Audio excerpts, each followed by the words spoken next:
Hello, good morning, everyone, and welcome to this public meeting, to this conference. I want to thank you all for coming this morning. There is a public transport strike, but you all made it. Some other people will be joining us in a few moments' time. My name is Owen Dubsky. I'm a campaigner at Some of Us, and this morning's event was made possible by members of Some of Us and PAN and the EEB, the Pesticide Action Network, Public Eye, Corporate Europe Observatory, and HEAL. So thank you very much to those organizations and to all of our members for making this possible. What we're discussing this morning is something that's been on the minds of many campaign groups for many years, but also members of the public. We will hear about a petition launched only weeks ago, reminding us of how much public support there is for the European Commission to follow through on that commitment they made in the European Green Deal, in the chemical strategy thereof, just 2 years ago, when they said that Europe should lead by example, will lead by example, and end the outlaw the export of banned chemicals. So I'm very excited. We have a great lineup this morning of speakers. And before I hand over to Eva, who will be moderating this morning, I'd like to just do one housekeeping announcement for people joining us online. If you have a question, please leave that in the chat, and our colleague Martin will, as time permits, make space for your questions to be answered. So please use the chat feature, and that's it from me. Thanks very much. Eva, over to you. Thank you, Owen, and good morning to all. It is really a pleasure to be here today, and it is very important you all know that on the 3 December is the Global No Pesticide Day. So it is important to have this event today and remind on how important it is to act on pesticides, everywhere. And I want to remind of the Green Deal commitments of the European Commission that must be honored and put in place. Now, we have an excellent panel, as Owen just said. So I am going to give the floor to Marcos Orellana by video. He is the United Nations Special Rapporteur on Toxics and Human Rights, and he's very well known, so I think he does need further introduction.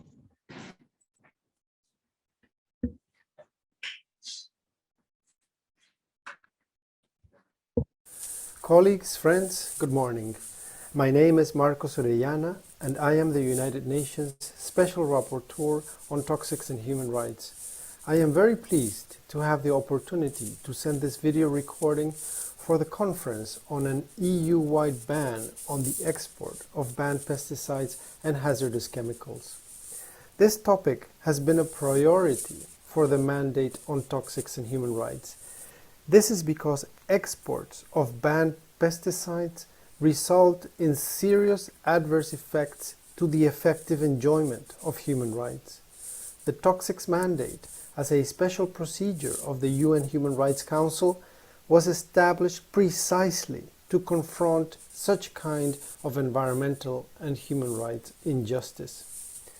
When the EU's chemical strategy for sustainability was released in October of 2020, I was encouraged to see that it pledges to ban the export of prohibited pesticides.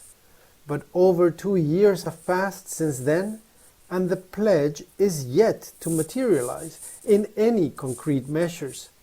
While words are important in setting direction and strategy, actions speak louder than words. Sending letters to states and organizations is one of the tools employed by special procedures of the Human Rights Council. I have written letters to the EU institutions expressing deep concerns about the adverse effects on the rights to life, health, and a healthy environment of the current EU practice of producing banned pesticides for export. I also had the opportunity to speak at the European Parliament last September. I stressed that the European Union's international policy on chemicals should prioritize putting an end to the production and export of hazardous pesticides that are banned for use in the Union. Exports of banned pesticides are a form of environmental discrimination that involves odious double standards. The human body is the same the world over. Pesticides that are hazardous to people and the environment in Europe are hazardous everywhere else. Furthermore, the hazardous pesticides that Europe exports eventually circle back to Europe. No country or region can fence off its boundaries to toxic pollution. At times it is argued that a ban is likely to be ineffective, as production would simply be displaced elsewhere and exposure would continue. However, that is a reason to phase out highly hazardous pesticides globally, not a reason to condone legalized exploitation of farm workers and local communities in developing countries. It is also argued that importing countries are sovereign to decide what not to import. This is plain sophism, because often importing countries are plagued by corruption and weak governance, and invariably they lack adequate capacities to address chemical risks. For example, last month I conducted an official country visit to Paraguay. My end of mission statement highlights that Paraguay may have good laws on the books, but they are not complied with. I could see with my own eyes how buffer zones, which are legally required to protect communities in the vicinity of monocultures, simply do not exist. As a result, the drift from the spraying of hazardous pesticides has caused serious harms to people and the environment. Many of these toxic substances are banned in Europe, but they are exported from Europe to Paraguay nevertheless. This situation has been examined by the UN Human Rights Committee, which oversees compliance with the International Covenant on Civil and Political Rights. The committee has found Paraguay responsible for violations of the rights to life and culture, among other internationally protected rights. There can be no doubt that Paraguay bears responsibility for the human rights impacts of exposure to hazardous pesticides in its territory. But so does the European Union and its member states, which enable, through their export of banned pesticides, the continued drift and exposure of local communities to toxic chemicals. Last year, I had the opportunity to conduct an official country visit to Italy, which is one of the major European manufacturers of banned pesticides for export. I raised the odious double standards involved in this practice at the highest levels of government. In response, one official argued that Italy follows EU policy on this matter. Of course, this cannot justify conduct in breach of international human rights obligations, but it does highlight both the importance and the need for concrete measures at the European Union level, putting an end to the export of banned pesticides. An end to this practice is urgently needed. Not only does it affect individuals, communities, and peoples around the world, especially in the global south, more broadly, the export of banned toxic chemicals aggravates the toxification of the planet, which has surpassed the safe space for humanity and whose impact on humans' hormonal and reproductive systems threatens to alter the identity of who we are as a species. The current reality is that exports of prohibited pesticides result in harm to the life and health of people in the weakest link of this food supply chain, which are poor farmers and children in the fields of the global south. The European Union's leadership is indispensable to put an end to this abhorrent situation. Thank you very much for your attention.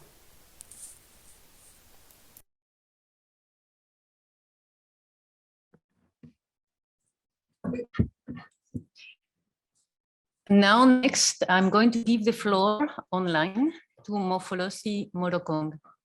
Mofolosi is a representative for the EUF, which stands for International Union for Food, Agriculture, Hotel, Restaurant, Catering, Tobacco, and Allied Workers Association. He was part of the workers group that negotiated the International Labour Organization Convention 184 on safety and health in agriculture. He is a qualified lawyer specializing in labor law.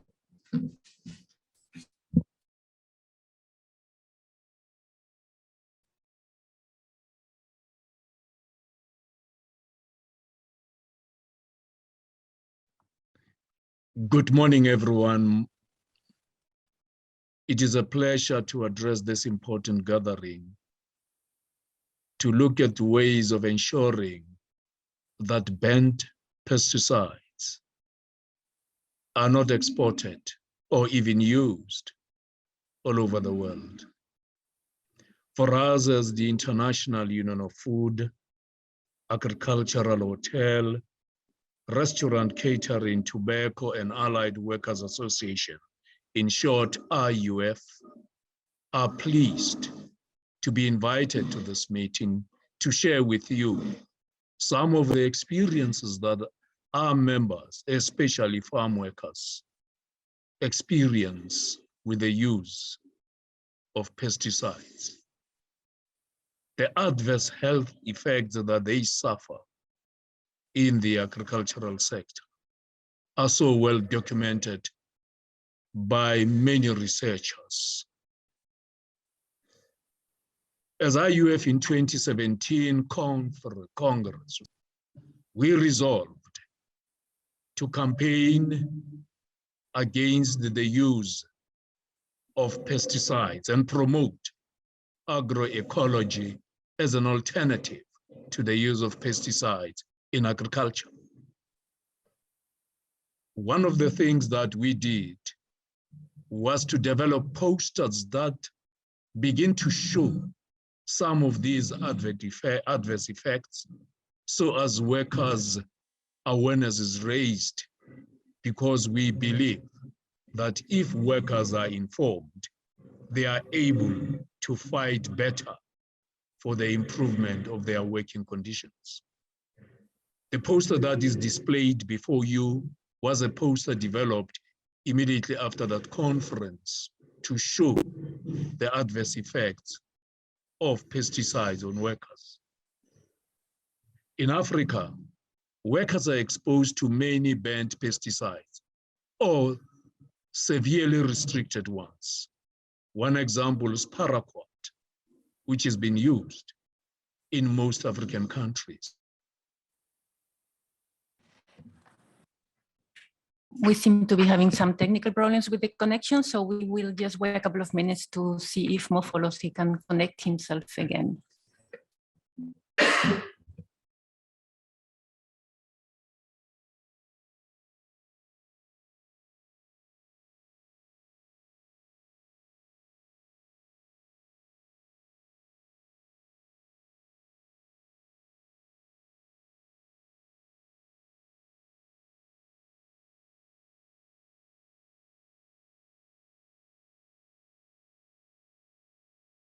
Thanks a lot, and sorry for being late. I have a PowerPoint presentation which should show up. Yes. Okay. Okay, I'd like just to briefly introduce you to some of the data that we have obtained on the export of EU-banned pesticides. I think the first point I'd like to make is that there's a lot that we don't know because this practice is being hidden behind a veil of what they call a commercial confidentiality. So basically, when a pesticide or a chemical is banned in Europe, it becomes subject to the PIC regulation, meaning that if a company wants to export it to outside the EU, they need to notify the export to the national regulators and the EU regulators. And so governments have this data, they know how much is exported. ECHA, which is the European Chemical Agency, publish some annual reporting on the export of chemicals subject to PIC. And the latest figure they have is this number that is highlighted above, which is 667,000 tons of PIC chemicals, or of chemicals subject to PIC, that were exported in 2020, and they also indicate that the major export was ethylene oxide, one of the chemical. Now, what is tricky is that, in fact, all of the chemicals that are subject to PIC have multiple uses. And you have basically 4 categories of chemicals that are subject to PIC.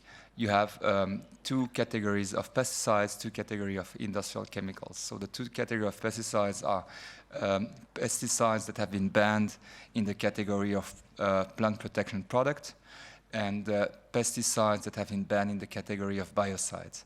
And then when you look at industrial chemicals, it's also the same. You have industrial chemicals that have been banned for professional use, and industrial chemicals that have been banned for biocide use. And the problem we're having with this figure is that, in fact, while it is true that is the volume of banned chemicals exported from Europe, since most of those chemicals have multiple use, you don't know if the export is for a use that is allowed or banned in the EU. So it doesn't tell you much, in fact, because it's so aggregated. How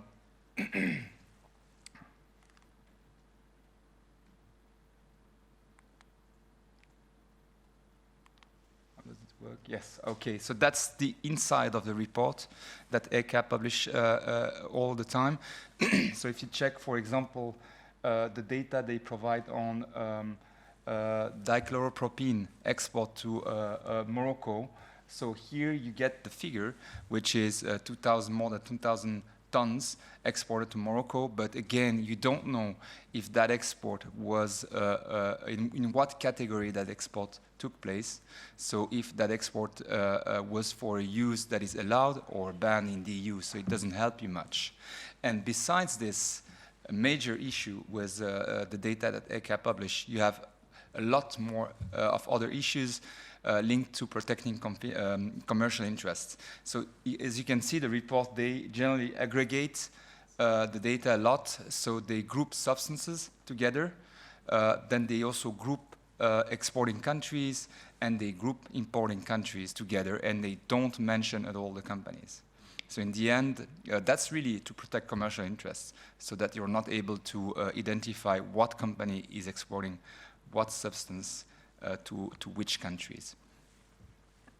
So basically what you have to do if you want to know what's happening exactly is to request export notification, the export notification from either the national authority or ECHA, because each company needs to submit this document when they want to export, and in that document you get the name of the company, you get also the volumes, you get the importing country, the exporting country, but also, importantly, you get the use category. So that's what we did for a couple of years ago.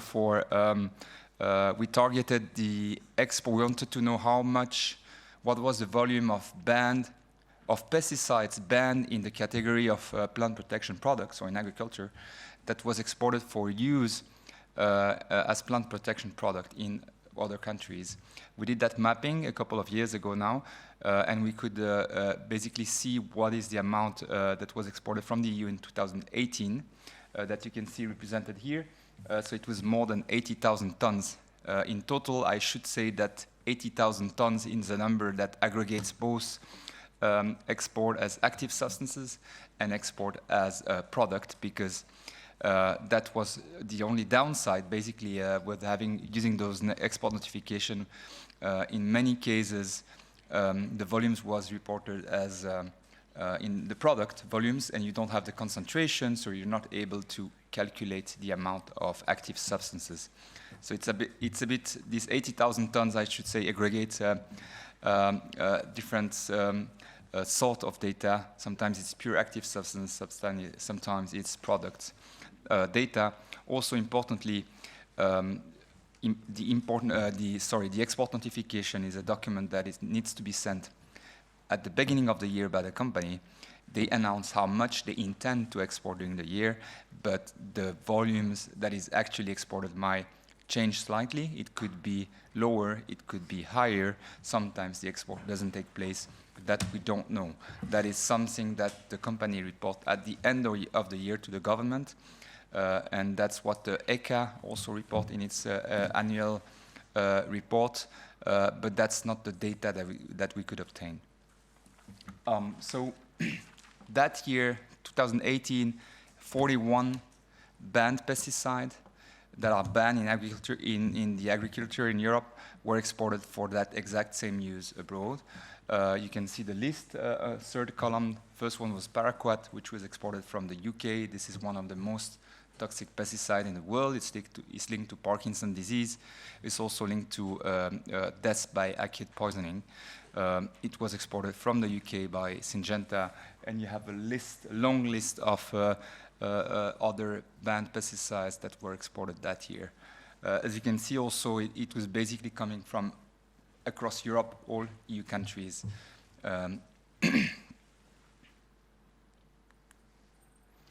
That was the mapping that we did based on that data, showing that you had a lot of countries, and you had also high-income countries like the US or Japan among the list, but the majority of the volumes and the majority of the exports were going to countries from the global south, where we know that, well, one, regulation are weaker, that's why they import those pesticides, but also the risks are way higher, and the harm that they do to the environment and to people is much bigger than in the EU. So what's happening now, we don't know, because we haven't done another mapping. It takes a lot of time to get all the export notification for one full year. And then, as I mentioned, you need also to then analyze the data and separate what is being exported for. So if you deal with pesticide, you need to separate what is exported for biocide use from what is exported for plant protection use. And that takes a lot of time. But what is clear is that each and every year, in fact, the exports increase mechanically, and that's for a basic reason, which is that each and every year we ban new pesticides. So, as you can see, in 2018, it was 41 banned pesticides exported for plant protection use, 81,000 tons. We could do at that moment a quick mapping for 2019, so just targeting the newly exported banned pesticide that year. You add 9 new pesticides to the list and about 8,000 tons. For example, fipronil, picoxystrobin were not part of the export in 2018, just simply because they were not listed under the PIC regulation. They were probably exported, but you could export it without notifying the country because it was not considered a banned pesticide at that moment. So you can see already from one year to the other an increase of 8,000 tons and 9 new banned pesticides. Now, we haven't done any new mapping so far, but as you can see, for example, in 2020, only that year, 90 new pesticides banned in the category of plant protection product were added to PIC. And so it doesn't mean they were exported, but it's really highly likely that they were, because since they were used in Europe, they were probably also produced in Europe, there was a market, and so companies just don't stop producing the year after it's banned in Europe. They keep producing for export. In 2022, 18 new pesticides that have been banned in Europe as plant protection products were added to PIC. So as you can see, the list increases every year, and now, as of today, it's 207 banned pesticides that are subject to PIC in Europe. We haven't done the mapping of the 22 exports. What we did is the mapping of the neonics. That was because the neonics, you know them, it's the thiamethoxam, imidacloprid, and clothianidin. Those are like the bee-killing pesticides involved in the deaths of millions of bees across the world and in Europe. That's why they were banned. They were banned, then listed under the PIC regulation. They became, for the first time, subject to the PIC regulation in 2020. From September 2020, and we requested the data, and that is the data for 3 months, September, October, November 2020, and it was 700, a bit more than 700 tons of neonics that were exported during those 3 months, although that is the pure active substance. We're not talking of product. If you look at the volumes of the product themselves, they're much bigger, but it's 700 tons. And as you can see, it's coming from, I think, 8 countries in Europe and a couple of companies. But again, don't take that for a mapping of the actual exports of neonics, because that was 3 years. We are about to release early next year a full mapping of 1 full year of neonic exports from Europe that will come in a couple of weeks. And so that's also a representation of where that come from. Belgium was heavily involved in this trade of banned neonics, mainly because of one single export of a product containing thiamethoxam to Brazil, which was really one single export, large volume. But as you can see, France, Spain, Germany also very involved, and Brazil again on the top of the list of receiving countries, but also Russia, Ukraine, and others. Again, the majority developing countries with weaker regulation, higher risks. And a lot in the list of the receiving country also hotspot of biodiversity.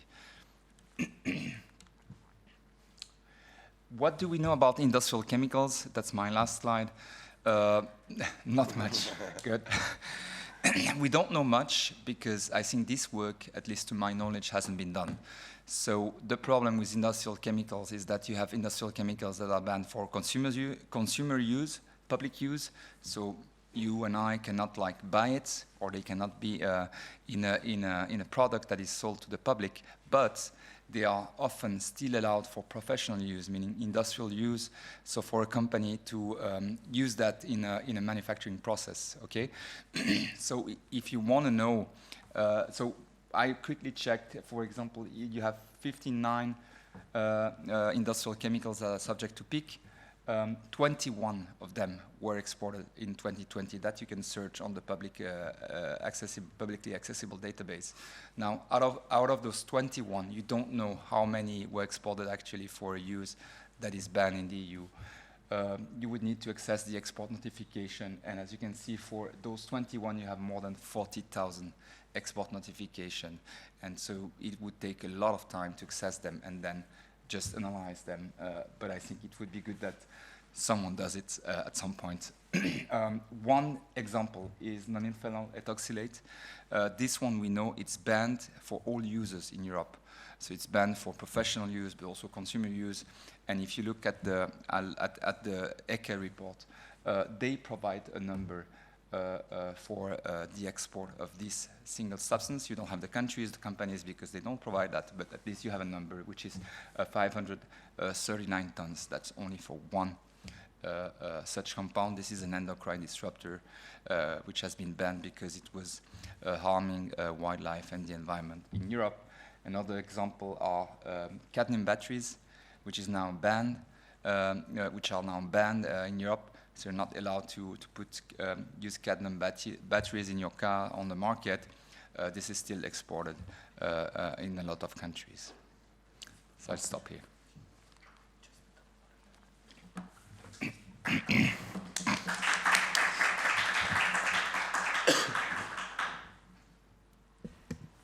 So I'm going to try to give the floor to Mofolosi. There was an electricity problem. That's why he was cut off.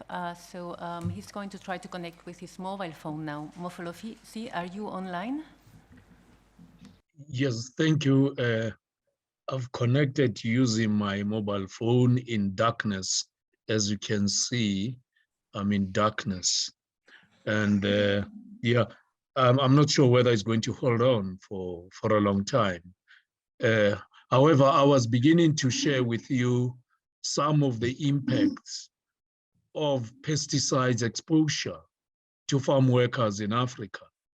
I was beginning to share with you that the use of paraquat, which is extensive in most agricultural undertakings, is causing huge poisoning among farm workers. Many farm workers die as a result of being poisoned by paraquat. And this happens because it operates in an environment where there is lax or absence of regulatory machinery. The laws are poor in some African countries that these banned chemicals find space. And also the inspectorate is so poor that they are unable in countries like South Africa, where there are regulations to deal with hazardous substances. But because of poor inspectorate, those chemicals find space. Paraquat, for instance, in South Africa is not banned, but it is being used in most farms. And when workers raise issues around the use of paraquat, management take actions against them. For instance, in September, a worker was disciplined for raising paraquat because of a campaign that IUF affiliates are running against the use of paraquat. African workers, such as in Zimbabwe, are also exposed to these paraquats, which cause menstrual problems. When women workers spray the fields with pesticides, then they suffer abnormal menstruation. That impacts on their reproductive health. So the use of banned chemicals and pesticides in particular in Africa is widespread. And IUF has taken a very firm position in 2017 to campaign against the use of these pesticides. The struggle is not easy. It is difficult, but we are intensifying this campaign. The workers on farms, because the farm is also a home to them, they suffer also indirect exposure because of contaminated water that they consume on the farms. They are not having what we call safe and clean drinking water, especially on farms. And as a result, they suffer poisoning to these pesticides. Also, when they consume the treated produce that they work with, because of poor wages, they are unable to buy good and nutritious food for themselves. They will rely on some of the produce, such as apples, which they produce, or oranges, which they produce. They'll consume them. And as a result, they will be exposed to these adverse effects of pesticides. And this is the work that we are trying to intensify to ensure that the awareness of workers is raised to a level that they are able to resist the use of these pesticides. But there is an area of concern. If they do resist, management dismisses them. And because of high unemployment rate, that weaken our our struggle to fight against these pesticides. As I'm in the darkness, my notes, I can't even read them, and I'm unable to go into other areas.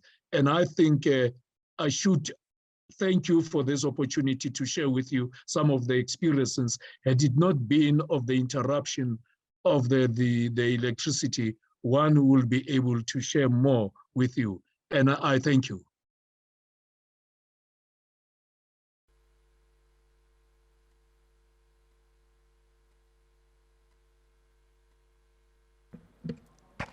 Now I'm going to give the floor to Jonas Jakar, which is an advocacy officer for SOS Farm here in Belgium, and he represents a Belgian coalition of NGOs active in cooperation development sector.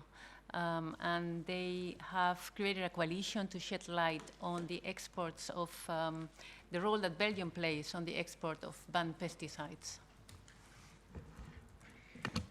Thank you very much, Eva, for the presentation, for the introduction, and thank you very much to the organizer for to our new campaign. So after the general overview in Europe from Laurent, I'm going to present the main news we are working on, and the campaign aims at pointing out the role of Belgium in the export of banned pesticide. Rapidly, scope of the study. The study is based on the data we get from the administration and the export from 2013 to 2020. We, of course, split. There is, like, as Laurent said, agricultural and industrial use, so we split and we only kept the agricultural use. It's based on the list of active ingredient according to the EU regulation. So the main findings, you can see on the graph on the right, it's the Belgium export for 8 years of active ingredient for agricultural use. So averagely, Belgium has exported 5,360 tons of active ingredient per year. Among this amount, the dichlorpropene is the first one, which counts for around 3,000 tons per year, and acetochlor as well, around 2,000 tons, more or less. As Laurent said, in 2000, Belgium was the first exporter of banned neonicotinoid in Europe. So Belgium, in a way, is a big player in Europe. It's quite something. The map you see right now is a map of the final destination of the export of Belgium production, so active ingredient. It really showed the economic power of chemical industry of Belgium chemical industry, sorry, and of course the responsibility Belgium has in the human rights and ecological violations that are currently happening in the world. So I'm going to focus right now on two striking examples we have stumbled upon in our research. First one in Peru. I've personally been to Peru 2 months ago, and on the field near Lima, so which is a valley of agricultural farmer, and I've stumbled upon a bottle of Gramoxone. Gramoxone is produced by Syngenta, and the active ingredient is paraquat. As Laura said, paraquat is responsible for tens of thousands of deaths worldwide. It was banned in EU since 2007. Paraquat was exported from Belgium in 2013 and 14. Since then, on the register, Belgium register, there is nothing. However, if you see on the picture on the right, there are different origins from the final product, and one of them is Syngenta from Belgium. So for us, it's really puzzling. How can final product that is not in the Belgium register can eventually happen on the ground elsewhere? It's puzzling. We need to deepen the investigation. Second example is about the Philippines, and the active ingredient implied is carbendazim. So you see on the map on the right the final destination where Belgium has exported carbendazim between 2018 and 2020. Sorry, there is a mistake on the slide.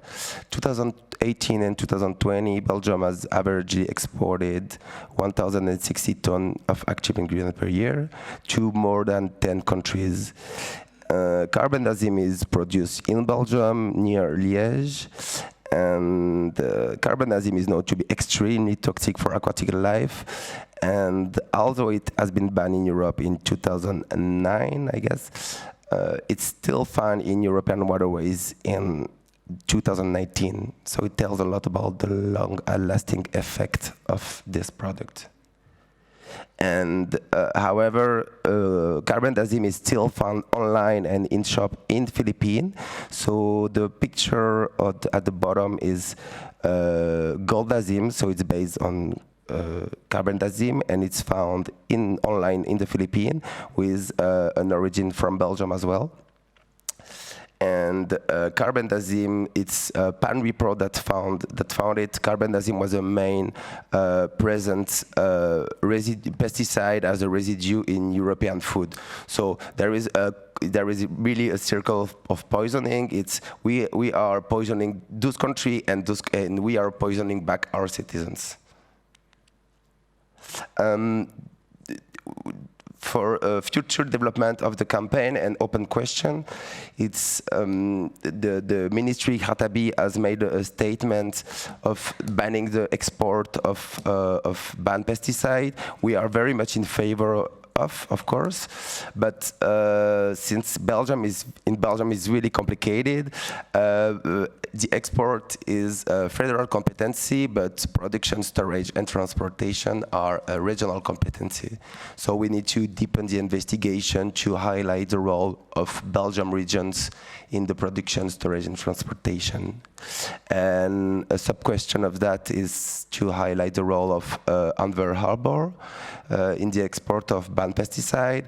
It is also, Antwerp is also the production site of BASF, which is the second production site in the world. So we need to know more about it. At the moment, we have an online website and a petition asking for the Belgium government to take action in the export ban. So just have a look on the stop-pesticide.be for more information. About rapidly, our recommendation, of course, to Belgian authorities is to adopt a ban on export ban, but also on production, storage, and transportation. And to European authorities, of course, it's because we are here, it's to adopt a ban at EU level. And importantly as well, since we are a cooperation development organization, is to work with partners in the global south to support civil society demands to control pesticide issue. Thank you very much for your attention.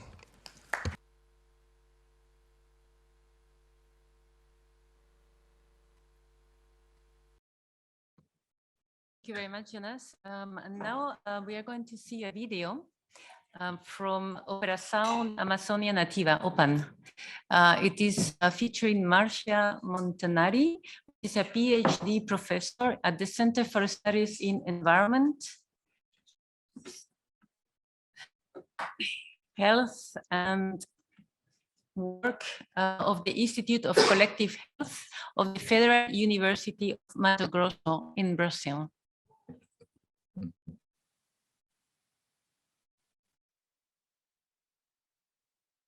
Especificamente na região da bacia do Rio Juruena, nós temos várias terras indígenas importantes, né? Nós temos bacias hidrográficas que nascem naquela região, que são muito importantes, inclusive para a manutenção, né, dos ciclos das águas aqui no estado e no país todo. Nós identificamos um perfil de contaminação nos territórios indígenas. E esse perfil de contaminação por agrotóxicos, né, ele revela justamente o uso intensivo de agrotóxicos, né, de muitos produtos químicos para a produção agrícola no estado de Mato Grosso, né, especialmente na cadeia produtiva do algodão, que é, dentre as commodities agrícolas produzidas aqui no estado, o produto que mais utiliza agrotóxico por hectare. A gente percebe que há uma vulnerabilidade maior desses povos indígenas, principalmente em regiões de intensa produção agrícola, onde esses territórios ficam ilhados, né, no meio de lavouras de soja, de algodão. Lá do outro lado eles passam assim avião, eles fazem retorno em cima da aldeia assim. Aí eu vejo que é muito preocupante ali dentro da nossa aldeia, né? E no território também para lá. É muito preocupante referente aos fazendeiros, né? E dentre os produtos, né, que nós identificamos, muitos são proibidos na União Europeia. E aqui no Brasil, infelizmente, eles seguem sendo utilizados, né? Nos últimos anos nós tivemos um aumento exorbitante da quantidade de produtos, né, comercializados no país. E do último tempo para cá está tendo muito caso de hipertensão, de pessoa com pressão alta, diabetes. E outra coisa também que está preocupando bastante a equipe é que nesses últimos tempos está tendo muito caso de pessoa que tem pedra na vesícula. Dentre os produtos, né, os agrotóxicos que nós encontramos nas plantas medicinais e que são proibidos em outros países, a gente pode destacar a atrazina, né, o carbofurano e clorpirifos, né, que são produtos que trazem efeitos ao sistema endócrino, são associados também à formação de cânceres, a danos neurológicos, né, em humanos. As crianças que têm as crises, né, igual essa menina meu, Jennifer, e a mais outra mais velha, eles nunca tiveram problema de saúde, mas depois que a gente morou na beirada da lavoura mais próximo, que eles têm essas crises agora. Eles estão jogando bola ali, de repente dá uma crise, ela cai ali, todo mundo fica preocupado com ela, né? Essa outra também é mesmo. Sempre ela fica assim com crises, ela cai morta, eu já levei ela no médico, eles falaram para mim que ela não pode recair muitas vezes, que um dia ela não pode voltar mais para a gente, porque ela dá crise assim, bem feia, ela encolhe tudo, fecha, a boca dela fica dura. E que trazem também vários prejuízos ao ambiente, né? Como, por exemplo, o aumento da mortalidade dos insetos polinizadores, né? Alta periculosidade para peixes e organismos aquáticos, né? Você pega pacu desse tamanho assim, mas o espinhaço dele faz um S, um Z de deficiência, né? O peixe não cresce com a espinha completa, né? E entre as amostras de algodão, né, nós identificamos bifentrina, profenofós, carbofurano novamente, né, o diafenteuron, que são produtos também proibidos, né, na União Europeia, a acetamiprid, tiametoxam. A pesquisa do campo ao corpo, nós identificamos principalmente, né, os agrotóxicos utilizados na cadeia produtiva do algodão. E esses produtos, eles têm associação com doenças neurológicas, né, com diversas doenças neurológicas, psiquiátricas, né, Alzheimer, autismo, aumento dos casos de depressão, ansiedade. Podem também desencadear carcinogênese, que é a formação de cânceres, né, por conta desse dano ao DNA, né. Ao mesmo tempo que você tem extensas áreas de produção de commodities agrícolas, tem ilhas, né, no meio dessas lavouras. Os residentes nos municípios, principalmente nas regiões mais periféricas, que ficam mais próximas dessas lavouras, também sofrem esse impacto. Nós temos muitos alunos com problemas de autismo, muitos alunos com problemas N problemas de deficiências físicas, principalmente mentais.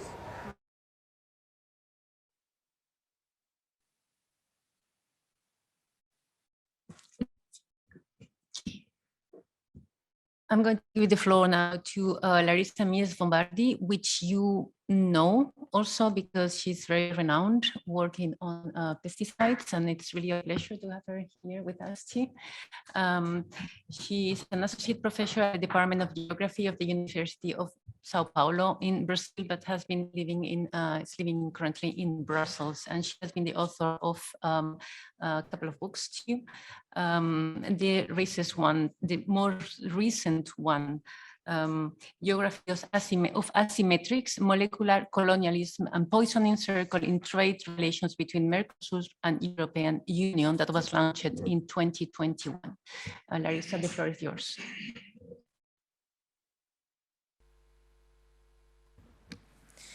Good morning.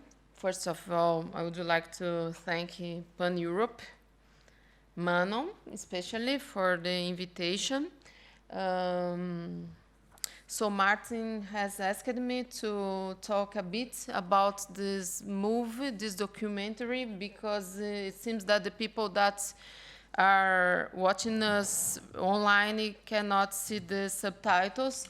Just to summarize, but I'm going to talk about it also. The professor, Marcia, the professor from Mato Grosso Federal University, she was telling about indigenos that have been poisoned by pesticides, and the indigenos were telling about some diseases in their children. For example, children that had different kind of crises when they started to be in touch with these pesticides. And they also reported some diseases in the pieces with fishes with bad formation, like some kind of malformation in their spine, and different kind of other diseases, especially in children with autism, that developed autism, and other different kind of diseases like in neurological diseases, psychiatric diseases, etc. And they described also that these indigenous people and also peasants, they are living like in islands in the middle of a sea of cotton and soybean crops. So just to summarize, is it okay? So, and I think it illustrates really well the title of my presentation, which is Chemical Colonialism. And during my talk, it will become even clearer why I named it this way. So as you know, the countries of the European Union are the main exporters of pesticides.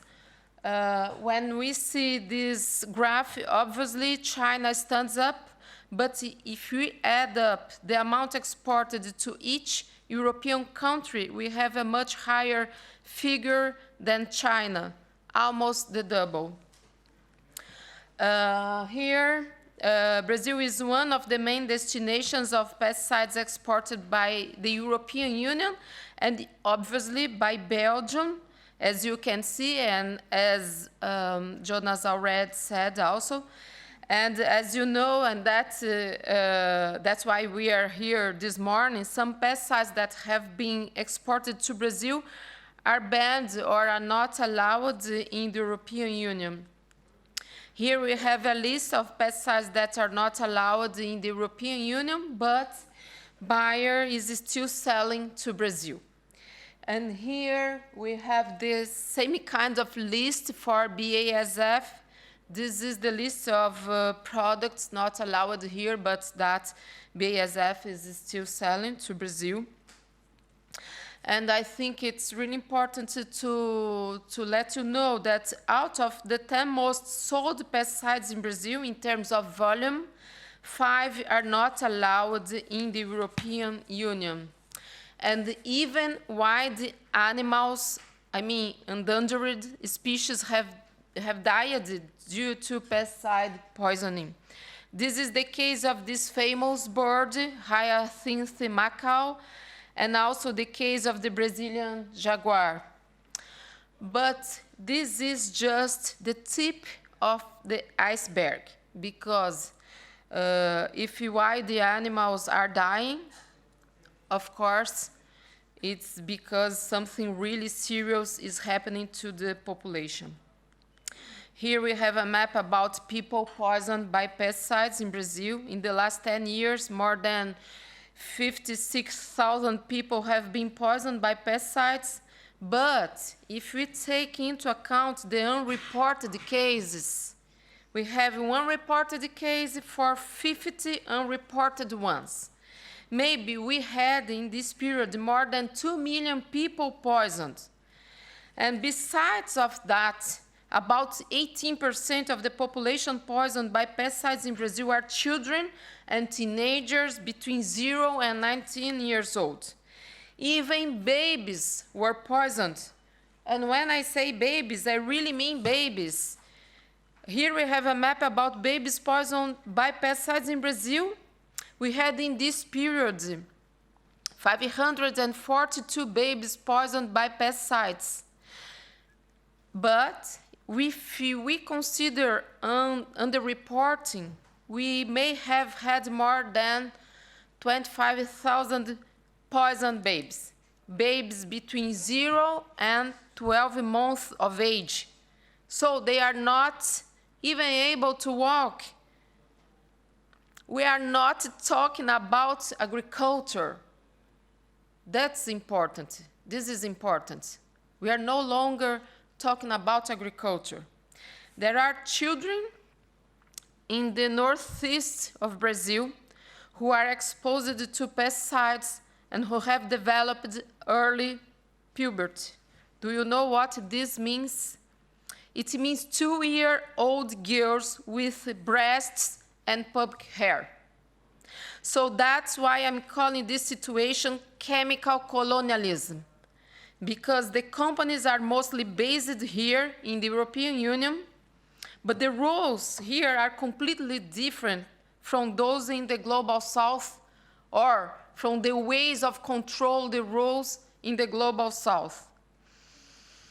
If you excuse me, but this argument that the EU uses to justify its spread of selling pesticides that are not allowed here to the Global South, saying that, according to the Rotterdam Convention, the countries that are importing these substances are aware of what they are importing and they have given their consent, is exactly the same kind of arguments used during the slavery period, when Europeans said, and there are some still saying, that the Africans were responsible for their own slavery.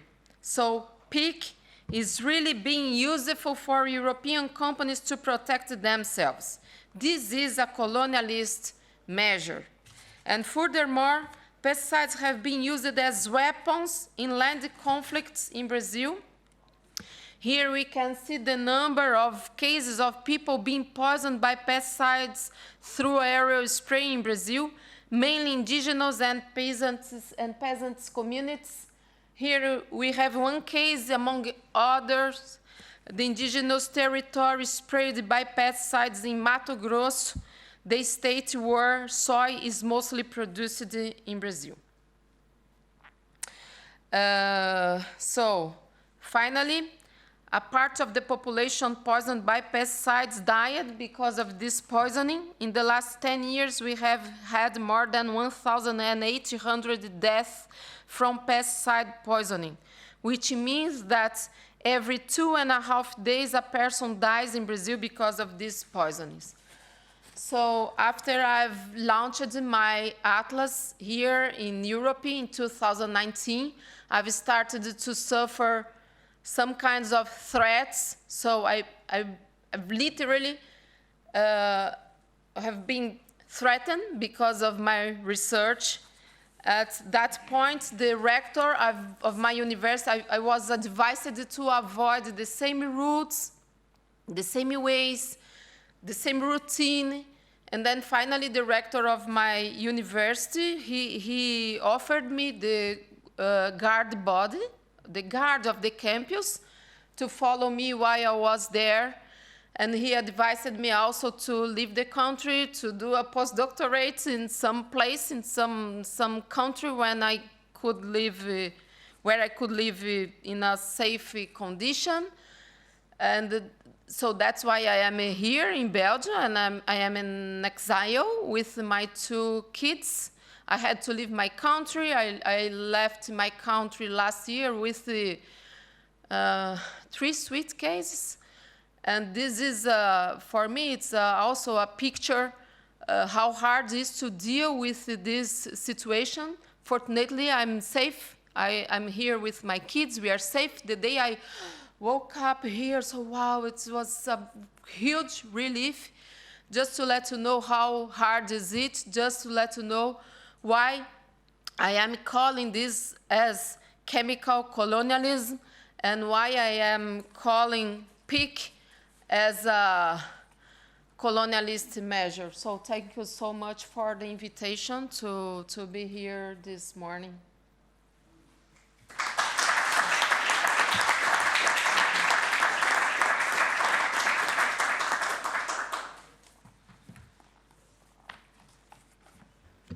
Thank you very much, Larissa. I mean, I have to say it's rather surprising when we hear the testimonies from the field and we put them together with the beautiful words that the pesticide industry used to promote themselves and to put forward the need for pesticides for the world. I think there is kind of quite an abyss between the words put forward and the reality in the field. I have to say that the next 2 speakers I'm going to introduce, it is a real pleasure for me to introduce them today because they are part of a capacity building project that the European Environmental Bureau is carrying on with civil society groups from across the globe on the particular topic of the export ban. These are grassroots organizations and they have very limited means. And it is important to remember the work that they are doing with very limited resources, and it is very important to support them in their work. So first, I'm going to give the floor to Phoebe Mitterrand. He's going to participate by a recorded video to avoid problems with connection. He's the founder and CEO of NANI Africa, and is a community health worker at Global Health System Solutions and Moliko Integrated Health Center in Bua Health District in Cameroon. Phoebe, the floor is yours. Hello everyone, I am Phoebe Mitterrand, founder of NANI Africa, Cameroon. I am talking on the harmful effects of pesticides in Cameroon, which contains active substances that have been banned in the EU but are imported in Cameroon. Most of the users of pesticides in Cameroon are indigenous community, as Cameroon largely depends on agriculture for the economic growth. The users of these pesticides get them from local stores who are poorly educated or do not educate the farmers on the harmful effects of these pesticides on their health and the environment in which they farm on.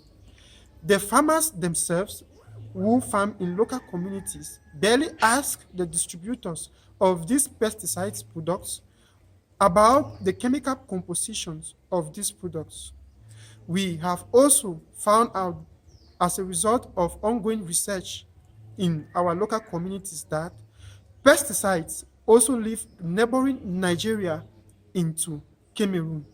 These pesticides that leave Nigeria are either produced locally in Nigeria or are imported from the EU into Nigeria and are sold in Cameroon. Cameroon shares relationship in agriculture with Nigeria, as both of them also depends on agricultural produce. Thanks to the European Environment Bureau for creating a platform where civil society organizations from Nigeria, Cameroon, and other African countries come together to work. We are hoping to collaborate with these other African countries and especially Nigeria to accomplish the tasks that have been given to us ahead. Thank you. And now I am giving the floor to Ahmed Tiamiyu.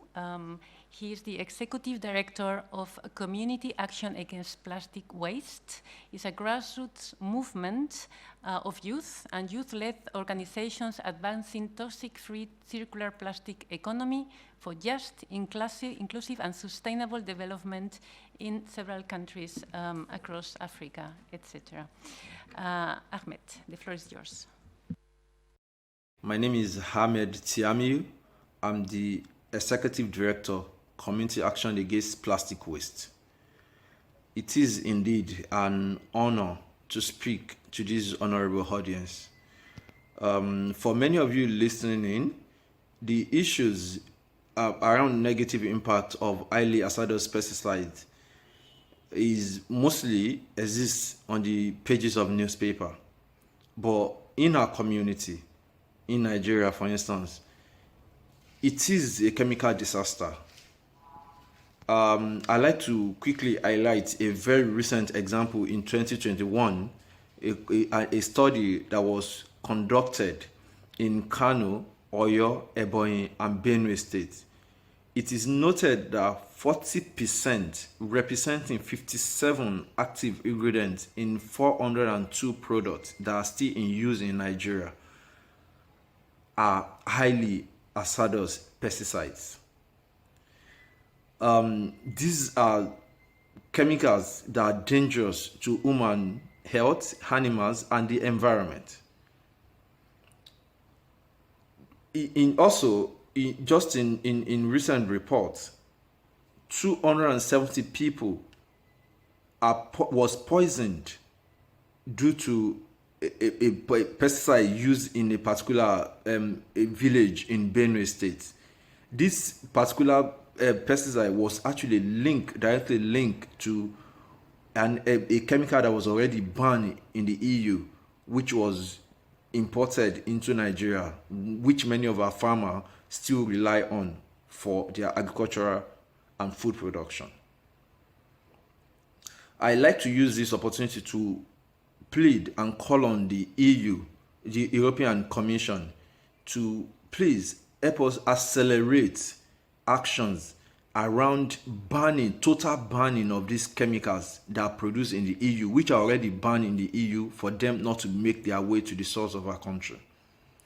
And also, we like to plead with the EU to also help us to speed action for a global campaign and law that actually ensure that in other countries or in other parts of the world where these chemicals are produced, they are also banned, as scaling up international efforts to ensure that they are banned across board in different countries.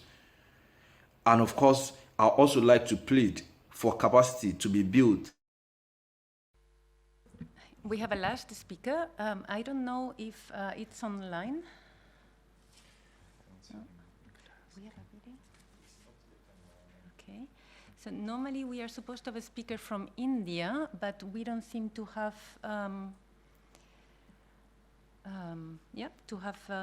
the connection. So we go to questions, I guess. Okay, so then I propose that we go directly to the questions. Some of the videos were pre-recorded. The two last videos we watched were pre-recorded to avoid internet problems. But you can please ask questions to the other speakers that are available. So there is Laurent, Larissa, and Jonas, and Mofolosi is online. So please, the floor is yours.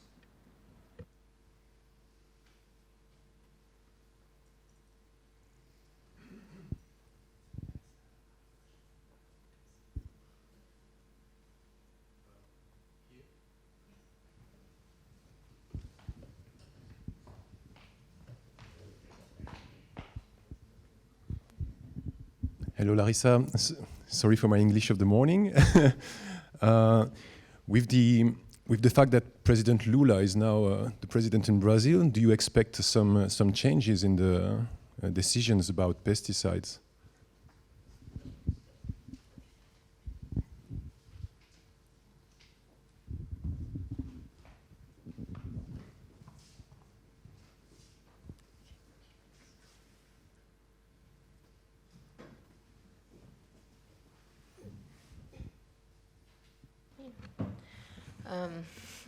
Bonjour, François.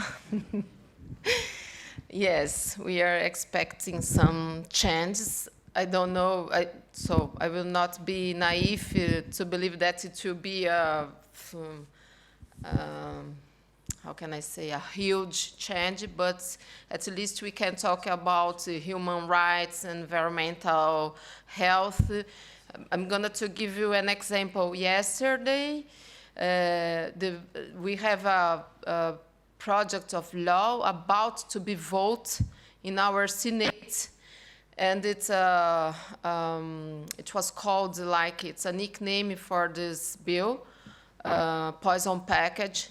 And then, fortunately, it was not voted yet because we are doing a lot of pressure. Also, Marcos Orellana, he took an important role in this issue because he also took part in one of the public audiences in our Senate. So yesterday or the day before yesterday, there was a meeting between the transition team from Lula government and our Senate to discuss this bill, and they accepted to postpone the vote in this bill. So Marina Silva, who was the former environmental minister, she was the person who was the chair of this meeting. She was a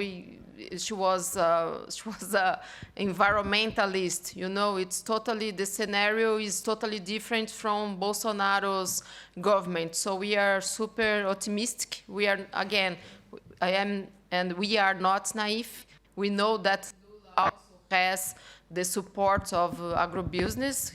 If we look at the vice president elected, there is this branch, I can say, but at least we can talk about human rights, indigenous people rights, environmental health. So there is a good soil for this debate in Brazil. And if we look at the researchers that were part of our health ministry during Lula's government, they were related to, they were representatives of our social movements, of our national campaign against pesticides. So I am quite optimistic.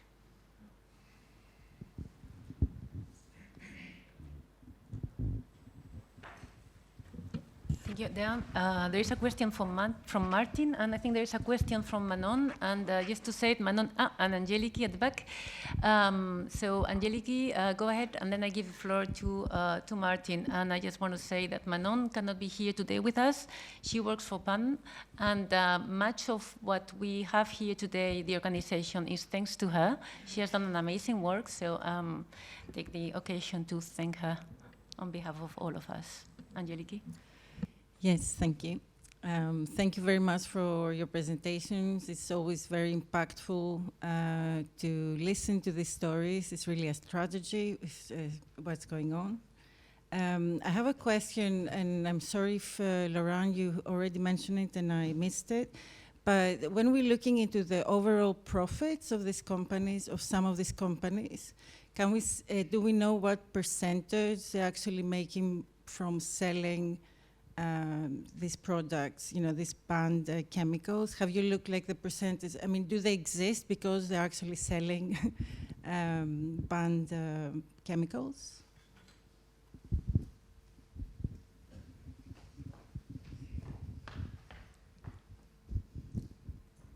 We've done research about that. It was also 3 years ago. We found that it was using the PAN list of highly hazardous pesticides, so it's not exactly the list of pesticides that are banned in Europe, but we found that about 1/3 and 40% of the income, the sales by companies like BASF, Bayer, Syngenta, so the big European giants, were made with those highly hazardous pesticides that are mostly banned in the EU. we should probably redo the work now, and using this list of banned pesticides in the EU, my guess would be about 30% of their sales should be with those pesticides that are now banned in the EU. And we've seen that, yes, some of them are actually produced here in Europe, but a lot of them are also produced by the same companies outside Europe. And that's an important point, because that will be the way for them to evade any export ban that could be implemented in Europe. So there needs to be complementary measures in place to ensure that those companies are not just able to shift the manufacture of those compounds to the US or China or other manufacturer side that they have elsewhere.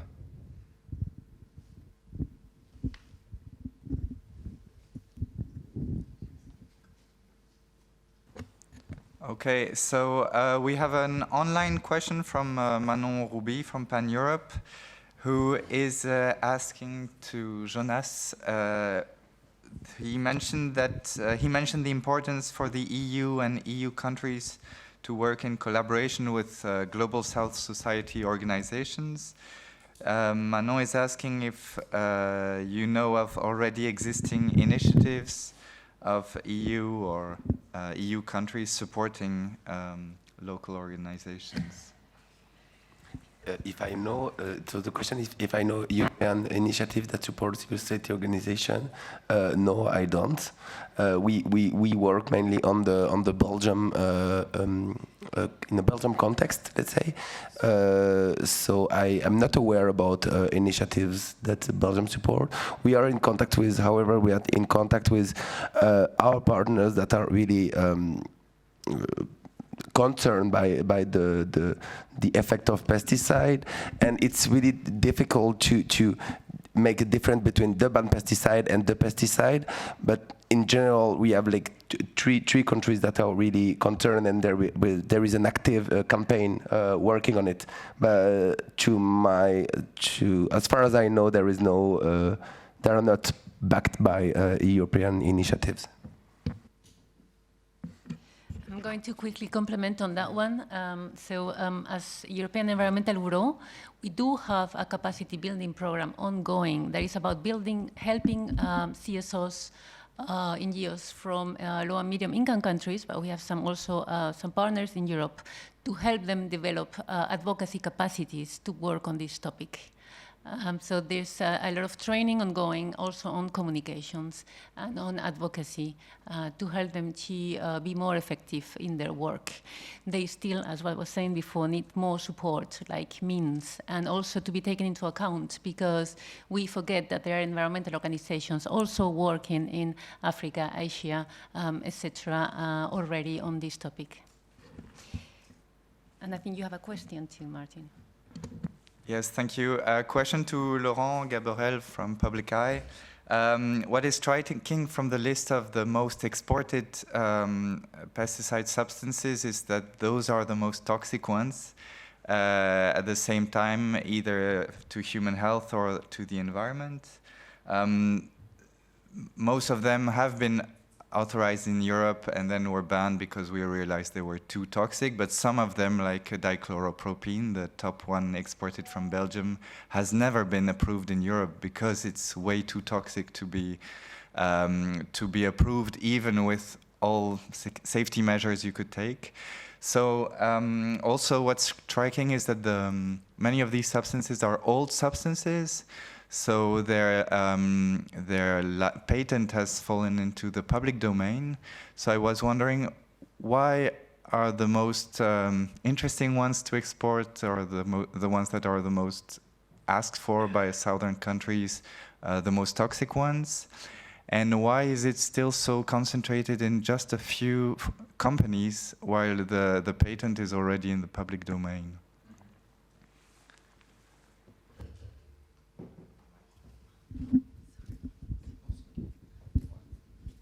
I don't have the answer to this question, but it's true that those are the most toxic pesticides in the world because they've been banned in Europe for a long time.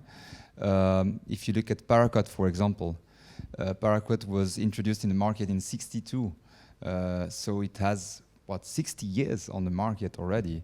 It's been off patent, but Syngenta has still a huge market share. Now, it doesn't mean that because those pesticides are produced in Europe and exported from Europe, they're not produced and exported from elsewhere. That's also clear. So you have a lot of other companies producing paraquat, for example, in India, in China, and in other places. So I think it's really difficult to derive a conclusion because the situation is really diverse. If you look in the list, for example, I think in second place is cyanamide. I hadn't heard about that compound before doing the mapping. This is a compound that is actually produced by only one company. It's a German company. And I think it should be under patent. And I wouldn't be surprised this one is only produced and exported from Europe. But it has been banned in Europe, so I don't think it's that old, this one, but it was considered too dangerous to be approved or renewed in Europe, because I think this one was used in Europe. So you have a constellation of situations, I would say, stuff that was never approved, too dangerous, listed, stuff that was approved, used for a long time, then suddenly you realize it's too dangerous, and stuff that is quite new, but that was recently banned and manufactured and still under patent and manufactured by just a few companies. So it also tells you that an export ban will have really a different impact depending on the compound. For some compound, it will stop completely the supply, I think, and for others, it will just reduce it because you will have other companies exporting from abroad. But it doesn't mean it's not useful, because we know that once the EU takes the lead, then other countries will follow. It's also really a strong example. Once it's not exported anymore from the EU, it gives really a signals. And then, of course, as was mentioned in the video, I think from Nigeria, what is required is that the EU push for a global ban of those substances and replacement with alternatives, because I think in those countries it's not that they like using paraquat or they like using cyanamide, but it's just like it's cheaper and they don't have alternatives. So if the EU stop the export, that's really the first step, but then provide supports for alternatives and access to alternatives in those countries, that will be helpful.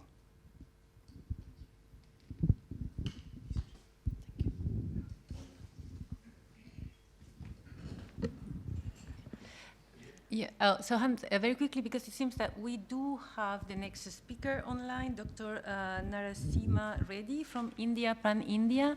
So I give you the floor very quickly. I also wanted to say that it is mentioned often that we need pesticides to feed the world, and then that there's new pests and diseases because of climate change. But I want to remind that in the even the Food and Agriculture Organization is pointing out at integrated pest management as the way forward in a biodiversity crisis, climate change scenario. So pesticides are certainly not the way forward. Integrated pest management, agroecology is, and I remind that the importance of a proper definition of integrated pest management with chemical pesticides applied only at the very last resort.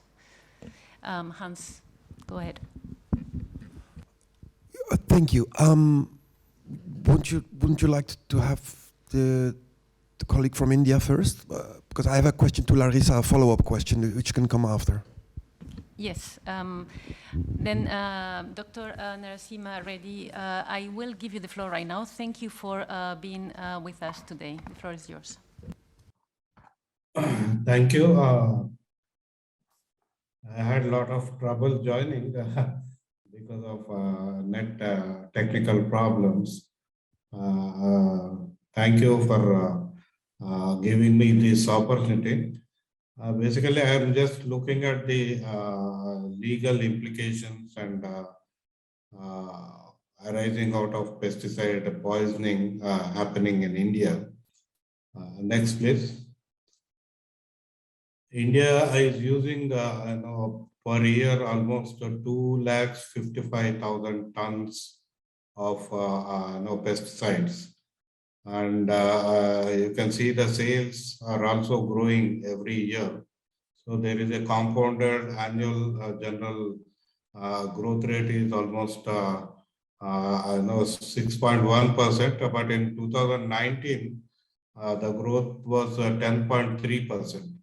So the growth is happening very fast. Next, please. So this is the production we can see from 2015. It increased from 186,000 tons to 2,055,000 tons in 2021. Next, please.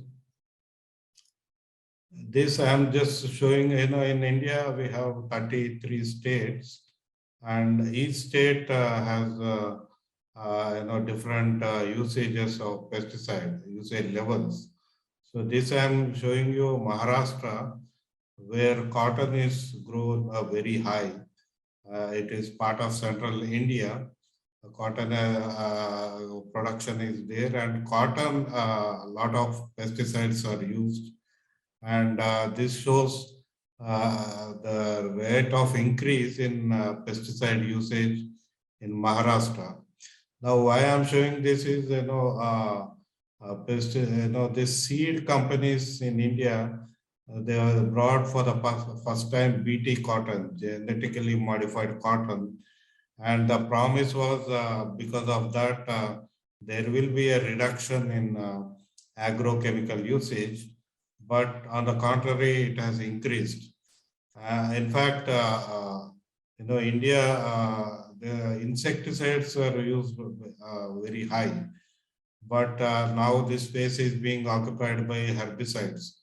So as now we have illegal herbicide tolerant cotton, which is grown at least in 40–50% of the cotton acres. There we are seeing herbicide usage, especially glyphosate, and of course paraquat and other herbicide usage is increasing. Next, please. So the conditions of use, most people are not aware. In India, almost 95% they don't use any personal protection equipment. They have this traditional clothing, and they spray most hazardous pesticides without any kind of personal protection equipment. And that's because one, it is expensive, and because of humid conditions, it's impossible for them to use them. And of course, they use a lot of local materials, like they wrap a cloth around their mouth, or sometimes they cover their hands or the face, but all other limbs are open, and there's no protection for them while spraying. So most of the poisoning is happening directly in the farm and for the pesticide sprayers. Now, if you look at the farmers, we have a lot of marginal farmers, very small land holdings. And these people, they are dependent on this crop very intensely. So whenever they see a pest attack, they feel their investment might be lost. So they use a lot of pesticides, and they get advice to do pesticides from the pesticide shops and not from the agriculture extension system. So that's why there is no protection equipment or any advice on how safely they can use those pesticides. In addition, Indian villages, they are seamless. Basically, you can find a high school with toddlers are near a farm where pesticide spraying is happening, or houses are adjacent to the farms. and people keep walking through the farms for their work or going elsewhere. So this there is no limitation or limits because when we are talking of pesticide, they tell us that you should not. There has to be a waiting period, but that's not happening, and it is a very highly interactive atmosphere. In that, these hazardous pesticides are being used. So the vulnerable people, we are seeing women, agricultural labor, children are also directly affected. So the conditions of use are very pathetic, and what FAO or international code is saying, that's not at all observed here in India. Hello? Sorry. Okay, next please. This I am just showing you one example of a 11-month baby who was born with that skin. It shows she's already old. So this is the doctors attributed it to lack of nutrition. But you can see that the baby already looks old, and her skin is almost like a very octogenarian skin. Next, please. So we have been documenting pesticide poisoning across India for the past 20 years, and we are seeing these pesticide poisoning episodes happening. In fact, National Crime Records Bureau, it's a Government of India organization. They collect data because suicides are they come under Criminal Procedure Code. So this data is collected from because each suicide or each accidental death has to be recorded at the police station. That's how we get this data, and you can see that the accidental intake cases are increasing. In fact, in 2015, it was deaths are 7,672.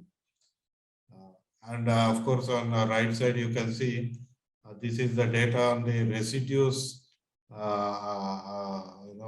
This is from a Warangal hospital, Warangal, where 2002 there was a high rate of pesticide poisoning, and from that data we can see monocrotophos has caused 54% of the deaths, between 1997 to 2001, and of course endosulfan was there, another major cause. So chlorpyrifos. So each of the highly hazardous pesticides have been named here for causing deaths in one particular hospital in South India. Next, please. So this is accidental intake of pesticides. This is NCRB data, National Crime Record Bureau.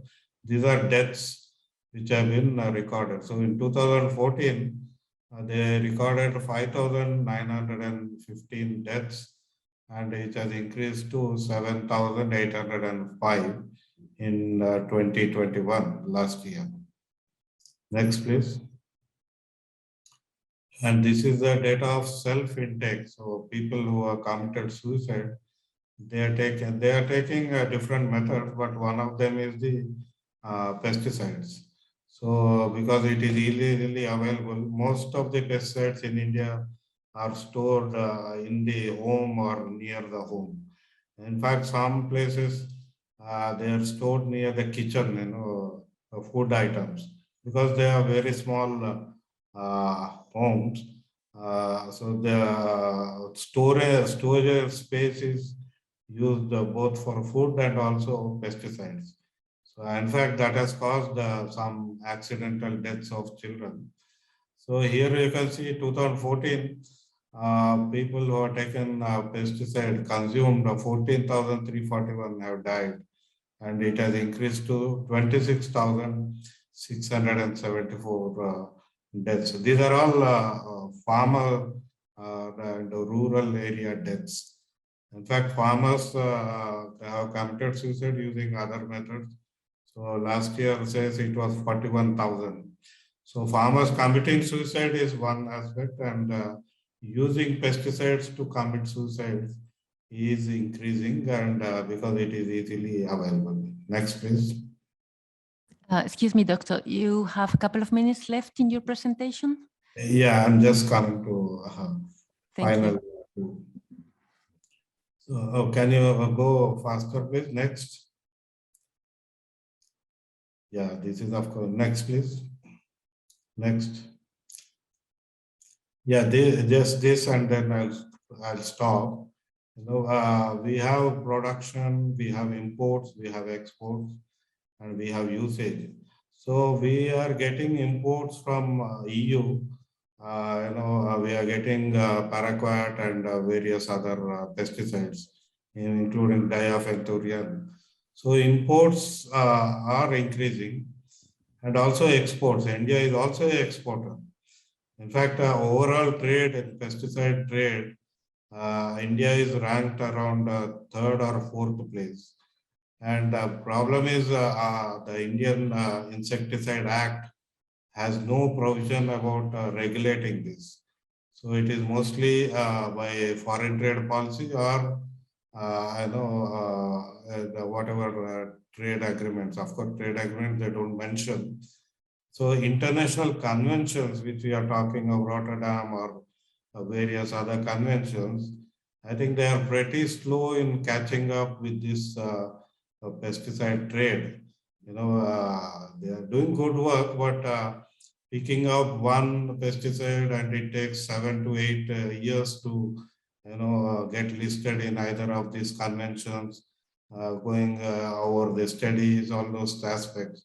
So I feel we need to strengthen international conventions, make them faster, because we have at least 100 plus highly hazardous pesticides, and most of them are being imported, and because of them, we are having pesticide poisoning cases increasing.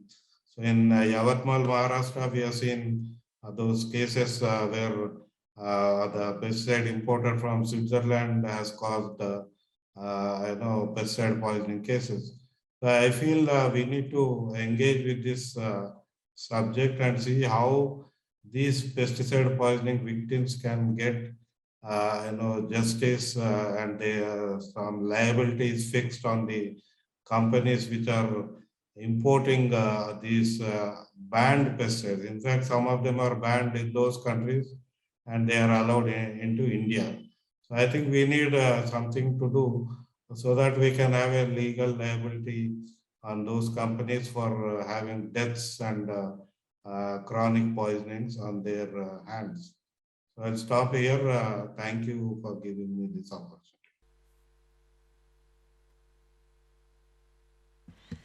Thank you very much. We are running a little bit late, so I am going to go to the pause, coffee pause now. There is coffee available in a back room there, and we are back at 11:05 for the second session that will be moderated by Martin. Okay, so for this, the first session was aiming at exposing the problems and the difficulties from people who are the clients of our companies who export EU-banned pesticides, and the second session will be rather about discussing solutions. So I have the pleasure now to welcome Adrien Voland. Adrien Voland is the Deputy Head of Cabinet of the Belgian Federal Minister for Climate, Environment, Sustainable Development and Green Deal, Zakia Katabi, from the Greens, Ecolo. And Adrien is specialized in communication and European political sciences. Adrien, the floor is yours. Thank you. Good morning, everyone. So the previous interventions and presentations... Your microphone, please.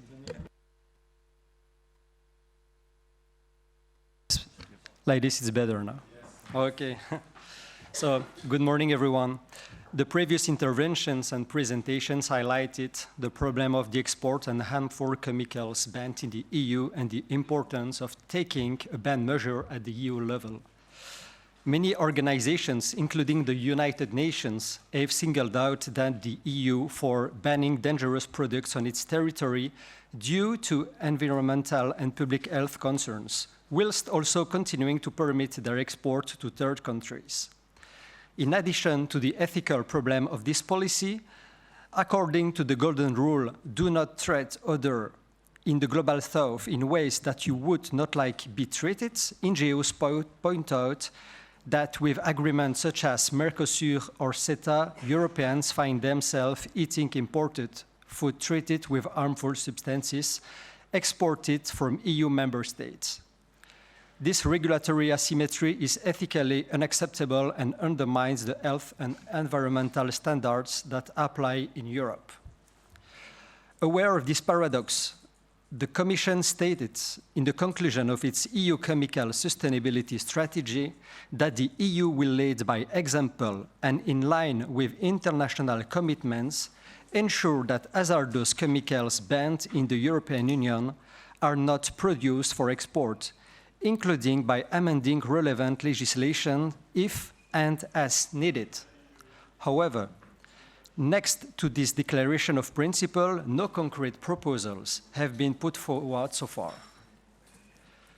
France is the only European nation that has so far taken action on a national level to prevent the export of these dangerous products, and Germany has recently announced that it will take a similar step.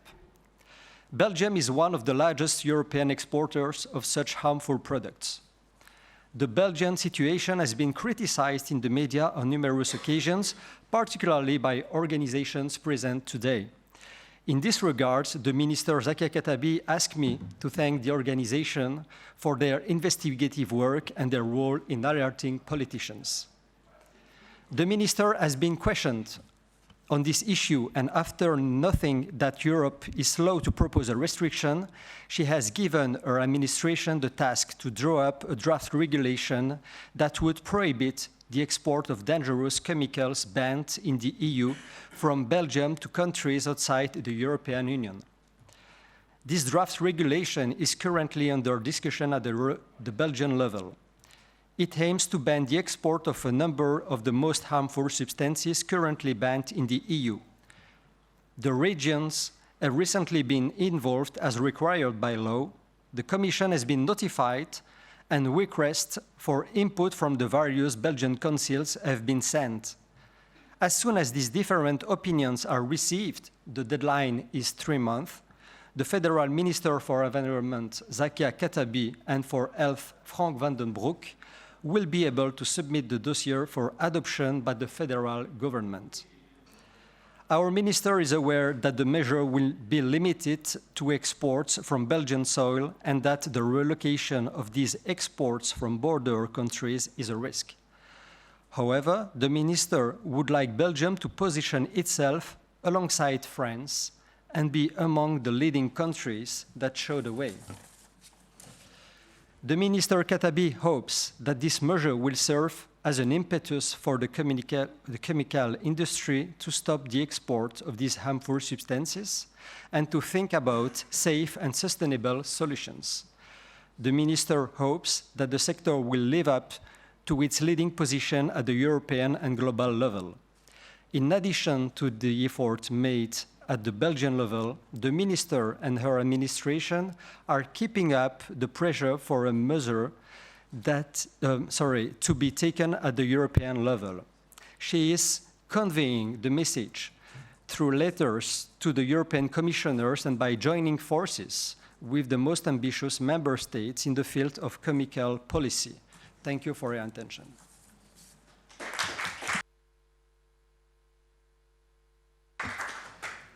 Thank you very much, Adrien Voland. It is indeed great to have a third EU country that is working on banning the exports at national level. And to talk a bit more about the French case, we will now have with us Crispin Dollar, who is speaking online. Crispin is an investigative reporter and co-editor of Unearthed, which is the environmental journalism unit of Greenpeace UK. He has already published several books on pesticide industry and also published recently a report with Public Eye on the loopholes in the French export ban of pesticides. Crispin, the floor is yours. Thanks. Can everyone hear me? Yes. Great. I'm just going to share my screen. Please let me know. Can you see the slides? Yes. Okay, great.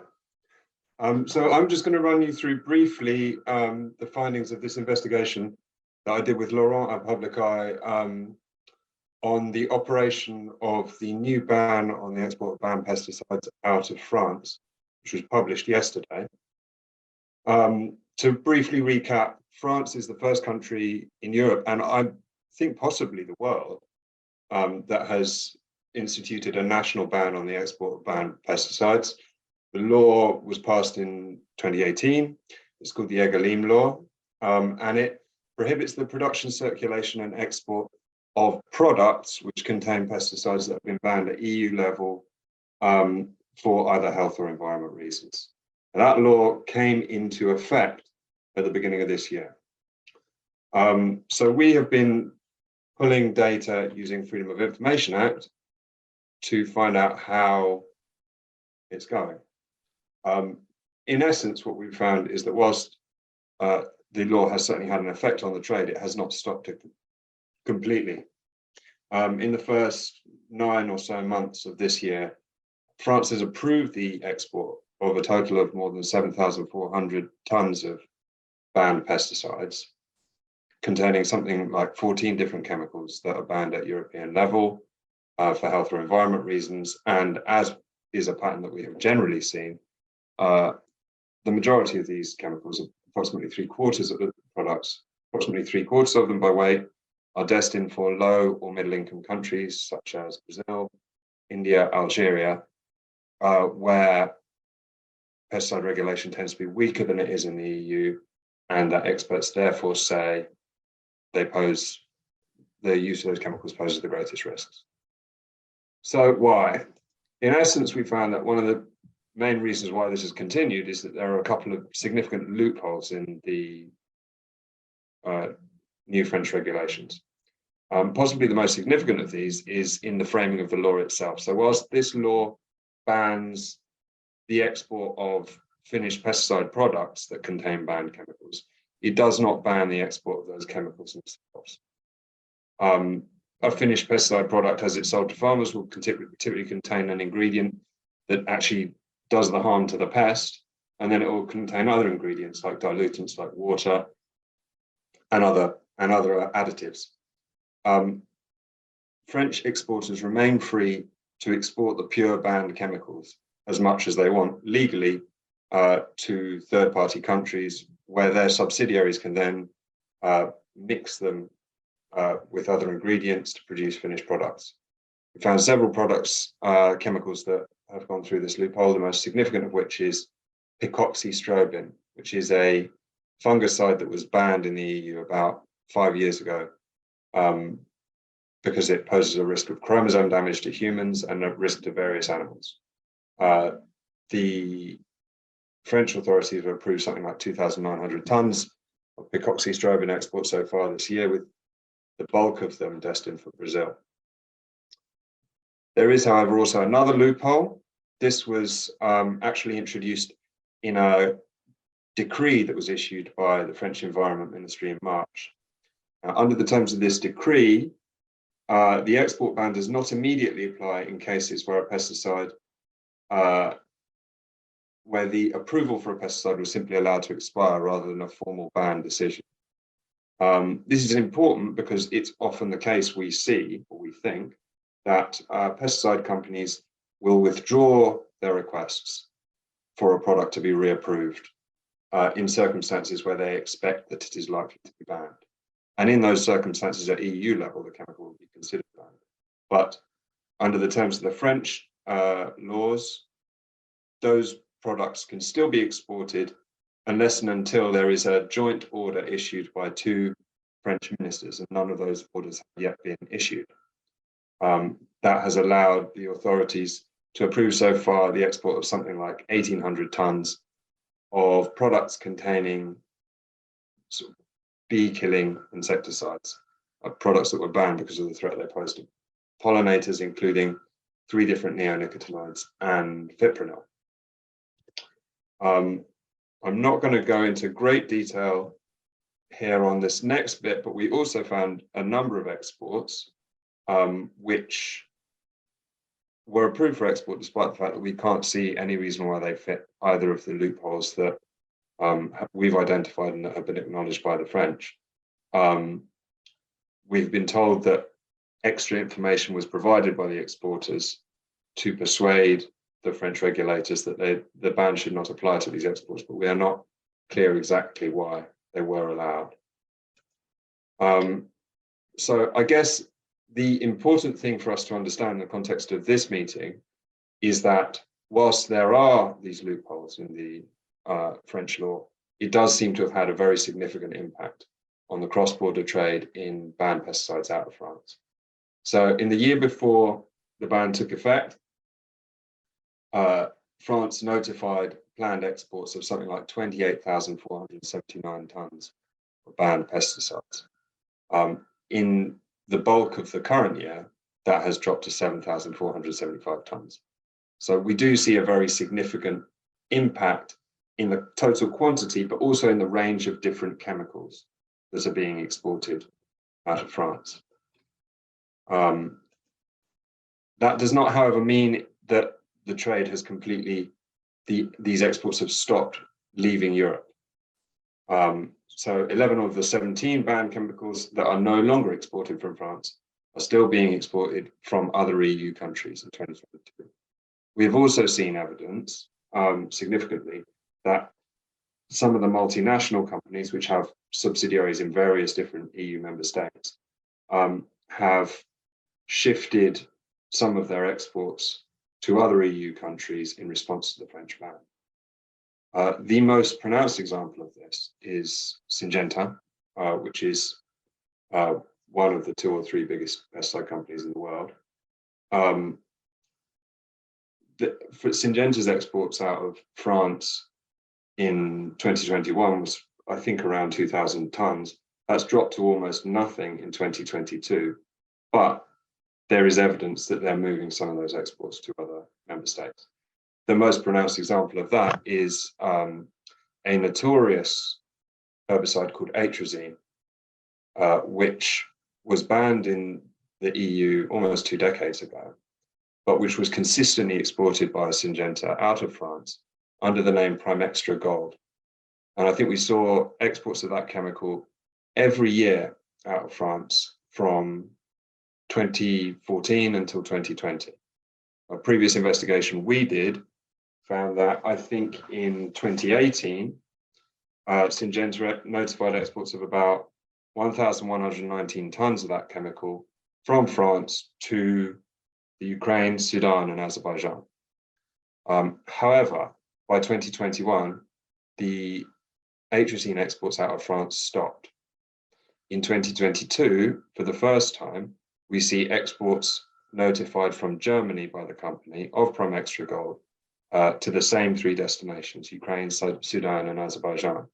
We've also seen a shift in exports notified for a number of other chemicals from France to Germany, including chlorothalonil, diquat, and pymetrazine.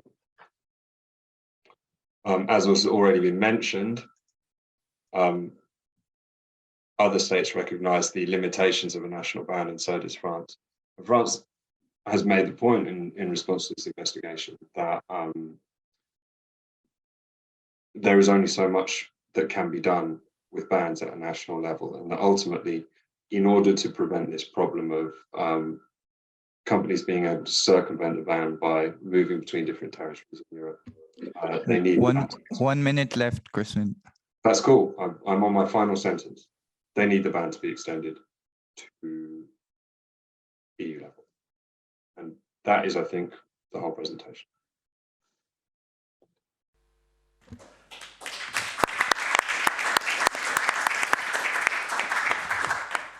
So thank you very much, Crispin, for highlighting the need for having tight rules to avoid loopholes, and also for the need for an EU-wide approach to avoid companies from shifting from one country to the other their production.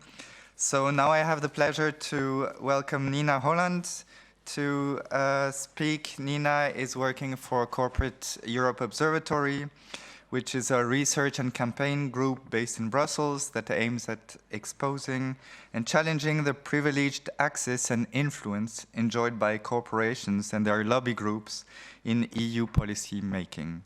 Nina, the floor is yours. Thank you very much, and it's truly a pleasure today to be able to present to you a joint statement that was really a collaborative effort between many organizations that are present here today, and that has been signed by 326 organizations and federations up till now, which includes NGOs, so groups that work on health, on environment, farmer unions and trade unions, across 6 continents. We have groups from in total 26 European countries, including Ukraine. We have the European Federation, the umbrella of European trade unions. It's supported by groups from 24 African nations and from many groups in countries in Latin America and also in North America and Oceania, all demanding the EU to stop this practice of double standards and to hold the exports of hazardous chemicals and pesticides that are banned in the EU. Why an export ban? I think we've been listening to the reasons all morning. Operating under a double standard, high-income countries continue to allow the production of substances for export that are banned in their own territory. And the impacts on human health and the environment are devastating. The impacts on the environment, of course, can also be of a global nature, such as the case of neonicotinoids. The EU has made a commitment already in 2020 in the Chemical Strategy for Sustainability, which is one of the key strategies of the European Green Deal, to champion and promote high standards in the world, to lead by example, and to ensure that hazardous chemicals banned in the EU are not produced for export. And therefore, was promising to table legislation to that end. Also, according to analysis by the Center for Environmental Law based in the US, actually the EU exports are in contradiction and in violation of the Basel Convention, the Bamako Convention, and the Central American Regional Agreement on the transboundary movement of hazardous waste, because actually under these agreements, products that are banned in the area of export are actually considered as hazardous waste and should not be imported into those countries. As we've seen, there's overwhelming political support for an export ban. The Council of the EU, the Council has expressly welcomed the Commission to address this issue. There are several initiatives by EU member states, although, of course, we've seen some loopholes that should not be repeated. There are a large number of members of European Parliament that have called for concrete action on this topic. We've also seen the statements from 35 UN Human Rights Council experts that point out the health and environmental impacts that are externalized on the most vulnerable communities. How should this be done? According to us, it is evident that the PIC regulation should be amended. That is the prior informed consent regulation that implements the Rotterdam Convention. This regulation governs the trade of hazardous chemicals that are banned or severely restricted in the EU, and it already places certain obligations on the corporations and on the exporting countries, such as the notification procedure, and already has an export ban on a limited number of chemicals. We strongly believe that it should apply to all chemicals that are listed in the annex of the PIC regulation, and for the uses for which it is banned in the EU, and therefore there should be control measures in place to ensure that this is complied with. And importantly, it should apply to all destination countries, so both OECD and non-OECD countries, because the health impacts are the same wherever they are used. And also it would create a big loophole if they would be able to be exported to countries and then would be re-exported to other countries. Current regulations also do not make a distinction between destination countries. We need additional measures, some of them have been mentioned already. We need support for farmers and farm workers in non-European countries as just transition measures to move away from the use of hazardous chemicals and pesticides and move to safer alternatives, just like, of course, in the EU. We need to stop corporations like Syngenta, Bayer and BASF to make huge profits from the sale of highly hazardous and banned pesticides. And this should be covered by the currently negotiated due diligence laws that should cover the impact of the production and the use of chemicals. There should be a new UN mechanism to phase out the highly hazardous pesticides in agriculture by 2030. And that can be done in collaboration with UN institutions like the FAO, World Health Organization, UNEP, and the ILO. One element that notably industry lobby groups will be easily pointing out is that this is not compatible with international trade. We will soon, and this is not part of the joint statement, as this is preliminary outcomes of a legal analysis commissioned by Public Eye and CEO on the WTO compatibility of such an export ban, which is very important, I think, to mention here, which concludes that the Article 20 of the GATT contains exception clauses which would allow for such an export ban, which is the protection of public morals and human, animal, and plant life or health. Notably, those two provide sufficient grounds to justify an export ban. It is also a necessary measure. There are no alternatives.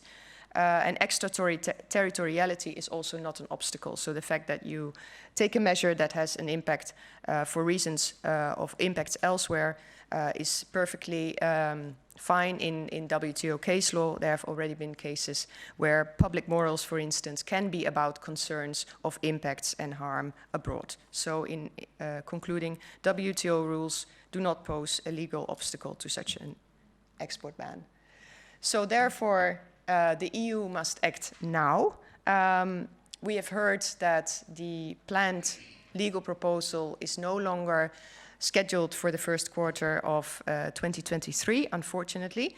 And we therefore call with utmost urgency on the European Commission to uphold its commitment and table such a proposal to prohibit the export of all pesticides and chemicals that are banned at EU level, and to put an end to double standards. And I'm very much looking forward to hear how the Commission will put the export ban back on track. Thank you.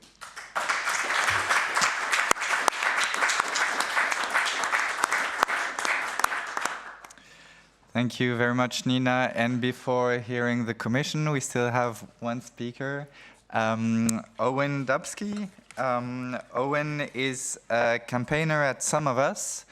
Some of Us is a global community of millions of citizens in the EU and outside the EU as well, committed to ensuring corporations and governments prioritize people and the planet over profit. I also take the opportunity to thank Some of Us for their support over these last years on several pesticides-related issues. The democratic signals from their members is very helpful to us. Thank you. Thank you, Alton. And hello again, everyone. Yes, I want to speak to you. I'm also very eager to hear from the Commission, and then time for our Q&A. But I do want to bring people, other people, 213,000. I just checked on my phone and now it's at 214,000 people have just signed this petition. We launched on the 18th of October. That was when the Commission's 2023 work program was leaked or reported on in some media, and we couldn't find details in it of work on this file. And So some of us on our website, someofus.org, and WeMove also is a place where people have been signing this petition. I want to thank WeMove too, to show their support for that commitment made by the Commission. So there is lots and lots of support, and not only in the EU, in every EU country, but also around the world, members have come together, put their names to this petition here. It says, stop companies in the EU exporting banned chemicals like bee-killing pesticides and cancer-causing cadmium batteries. We heard of both in the presentations and the testimonies shared today. And before I hand the mic over again, I'm very eager to hear, I want to share a couple of examples of comments shared by our members, because I think they, we've heard expert testimony today. I also want to bring those voices of people, what motivates people, when they hear about an issue like this? It wasn't in the news. It wasn't a front page story. Lots of people have lots going on in their lives. The EU has lots going on. And there are commentators who say, well, look, COVID changes everything, and Ukraine changes everything. But I want to share these with you because we heard about the golden rule earlier on. Some things don't change. Double standards are still double standards. And so here we are. Lina, an ex-teacher from Greece, says, these chemicals are poisoning people and nature in developing countries in the process. And Janet signed the petition. She's a civil servant from the UK. And she says, I believe passionately in the protection of our wildlife, flora and fauna. I'm particularly passionate about the damage it's doing to bees, which are one of the most important species for the environment. And Peter van der Koot, he wrote, he works for a mental health institute. And he asks, why would Europe keep on poisoning the rest of the world while keeping its own territory free from dangerous and banned chemicals? Europe should lead by example, so it could say, do as I do. There's lots more like that. That's the common theme. There's other themes, also hopeful, others a bit more angry. I won't share all of them with you here, but this afternoon, the Commissioner has kindly agreed to meet with us, a delegation who will meet this afternoon in the Commission to talk about this, to deliver this petition and talk about this important initiative. Thank you.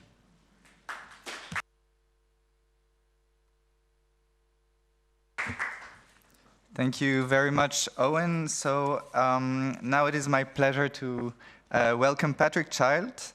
Patrick Child is Deputy Director General in the Directorate General for Environment in the European Commission, with particular responsibility for the EU Zero Pollution Strategy, then chemicals legislation, and a mouthful of many other different responsibilities. I wanted to really thank Patrick Child for being present today. First, because we had quite of a last-minute request for taking part. For us, it's extremely important to have DG Envy present today. So thank you very much for coming to face all these environmental NGOs. Yes, the floor is yours. Thank you.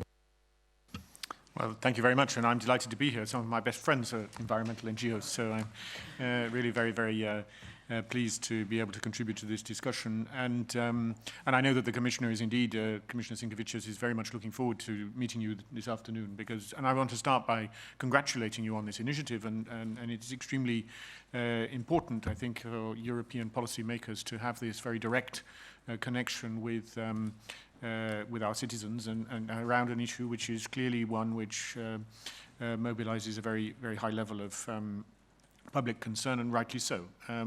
So in addressing you this morning, I just wanted perhaps to touch on three aspects. I mean, firstly, to talk a little bit about the existing legal framework that we have, which already introduces important controls in the global trade in harmful chemicals.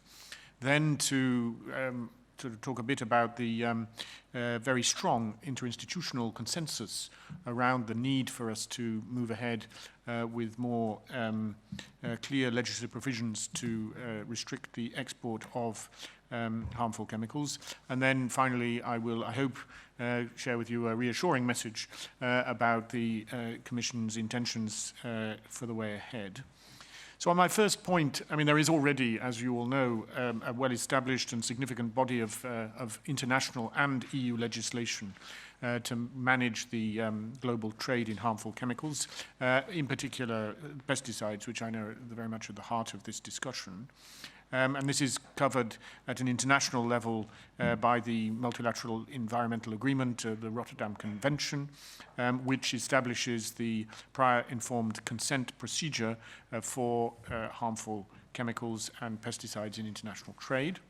And the central objective of this convention is to promote shared responsibility and cooperation between its parties in the international trade of hazardous chemicals with the very explicit objectives of protecting human health and the environment from potential sources of harm. So the principle at the heart of the convention is that importing countries decide via an import response whether they want to import chemicals listed in Annex 3 of the Convention. And then exporting countries are then bound to respect those decisions taken by the importing countries to ensure that the exporters comply with the import responses. And as a party to the Convention, the European Union has implemented its obligations under the Convention under our prior informed consent regulation, which deals with the export and import of hazardous chemicals. In fact, our legislation goes beyond the requirements of the Convention, offering therefore more protection to potential importing countries, and it applies this procedure for the 54 chemicals that are currently listed in the annex to the Convention. But beyond that, we have also, in EU legislation, 140 chemicals for which a bilateral explicit consent procedure applies. And we are therefore asking importing countries whether they agree to export of certain chemicals. And in 2021, we had 2,000 such requests sent to importing countries. Export notifications are sent to importing countries for about 250 chemicals in order to inform them on upcoming exports and the potentially harmful properties of those chemicals so that the importing authorities can take any appropriate action in order to limit the potential damage either to health or the environment. So we have a legal framework, but there is a very, I think, general recognition that we need to do more, and that the legal framework that we have is not yet entirely fit for purpose. And therefore, as one of the important dimensions of the European Green Deal, which is very explicitly recognized in the Chemical Strategy for Sustainability, we are committed to taking further action in this area and presenting legal proposals. This is something which has been also recognized at international level by UNEP, talking about the global goal of minimizing adverse effects of chemicals and wastes that will not be achieved by 2020, and therefore we should the solutions exist and more ambitious worldwide action is urgently required. And so the message that you're giving to us today, that the European Union should continue to lead by example and also ensure consistency between what we do within the European Union and the way we then export to third countries is very much at the heart of our thinking. And this is, Adrian earlier read out the relevant paragraph in our Chemical Strategy for Sustainability, so I won't read it out again, but it is a very clear and firm commitment which the Commission stands firmly behind and which I'm sure the Commissioner will underline when you meet him later today. But it's not just the Commission. I mean, the good news is that there is strong interinstitutional support for action in this area. And in particular, there was a very welcome resolution in the European Parliament in July in 2020 calling on the Commission to ensure that imported and exported chemicals and products abide by the same standards as those governing chemicals and products produced and used in the Union, in order to ensure a level playing field between EU and non-EU manufacturers. And the same sort of principle has been supported by member states in the Council, in particular in the conclusions adopted around the Chemical Strategy for Sustainability in March 2021, which specifically and expressly welcomed the future action addressing the production for export of harmful chemicals that are not allowed in the European Union. And so I just again underline that the Commission is fully behind this important political commitment, precisely to ensure that we are not applying double standards and that we bring protection also to populations and communities in third countries. And so we have indeed been working very actively on a number of different options of how best to give legal force to the commitment to this ban. And even if it is not explicitly mentioned in the Commission work programme, the Commission is nevertheless working with a view to producing a legal proposal during the course of 2023. In order to produce legislation, we need first to prepare an impact assessment under our better regulation principles. This is a detailed and careful analysis of the different policy options and then an assessment of the cost benefits of those options and how they could potentially fit together. And so we are now embarking on the necessary sort of upstream studies and analysis for the work on this impact assessment. And in parallel, we will then also open up at the beginning of next year a stakeholder consultation. And what really encourages me about this meeting today and the very active work that many of you have been doing in the NGO community is that you have clearly gathered a wealth of valuable insights and information which we will be eager to receive when we open the public consultation in a few weeks' time, which will then enable us to finalize the impact assessment during the course of the year so that we will get, I hope, a strong approval from our Regulatory Scrutiny Board, which is the body which does a sort of quality control check of all draft legislation before we present it formally from the Commission.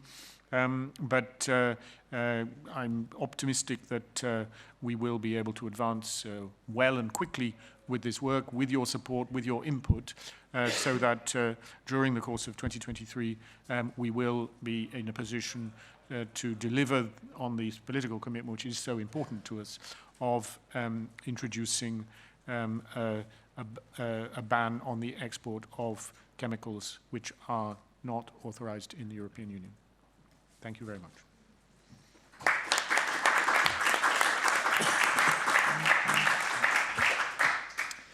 Thank you very much, Mr. Child.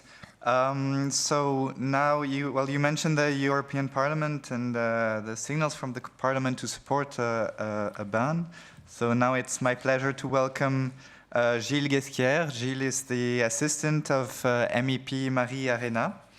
Marie Arena is a member of the European Parliament from the Social and Democrats political group. She is the chair of the Human Rights Committee and also a member of the Environment Committee, two committees who are directly in relation with this ban.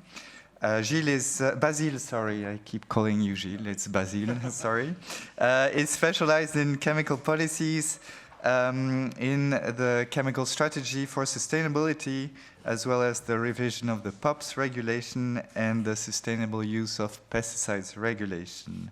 Basile, again, the floor is yours.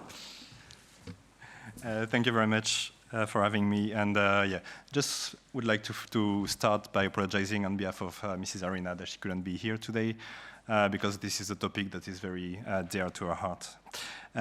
So we've heard it whole morning. The calls have been multiplying to end the exports of these pesticides, and we even call them poisons, I think, outside of the European Union. As you mentioned, we have called for it as well in the European Parliament with our resolution in 2020. NGOs have been very active on the topic, the UN as well, and now we have more than 200,000 citizens also calling for this export ban. And I think, yeah, we should be clear about what we want to condemn here. The chemical manufacturers in Europe are making profits from poisoning workers and communities abroad and from the destruction of biodiversity. And this is not a small part of their profits as well. They are doing a huge part of their profits outside of the EU.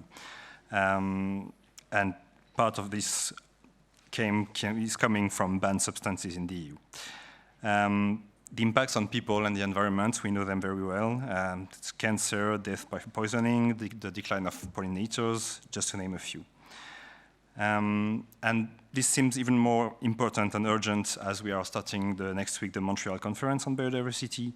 The EU has many responsibilities in the biodiversity crisis.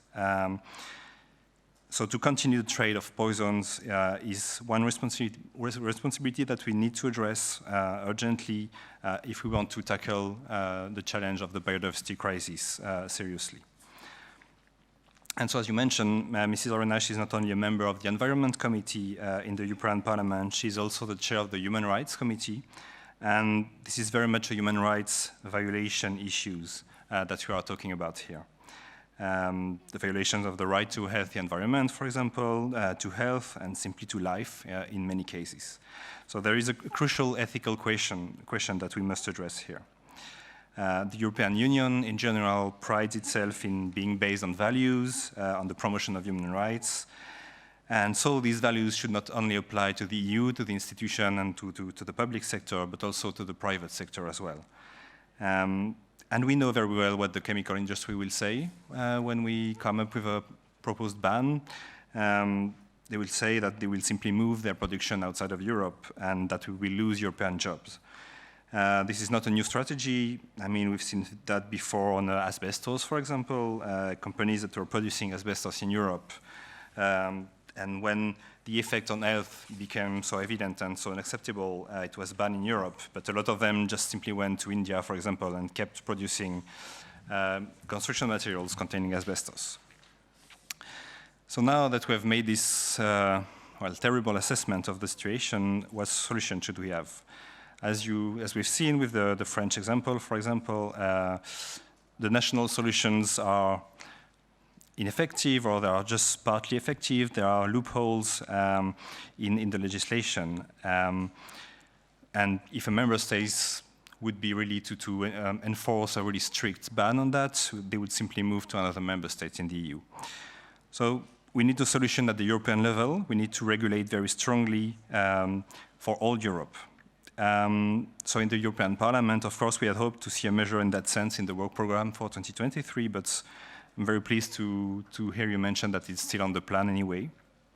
And we understand there are debates on how to address it, which would be the best policy options. So should we ban the export for a revision of PIC, for example? We hear that there might be trouble with WTO rules, but you mentioned before that actually there may not be, so that would be very interesting to see your analysis on that.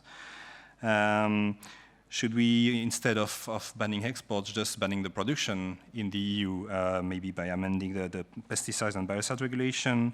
So there are a lot of solutions to be explored there, and this is a complex legal debate indeed, but we cannot just keep debating which policy option should be the best, and we should start acting.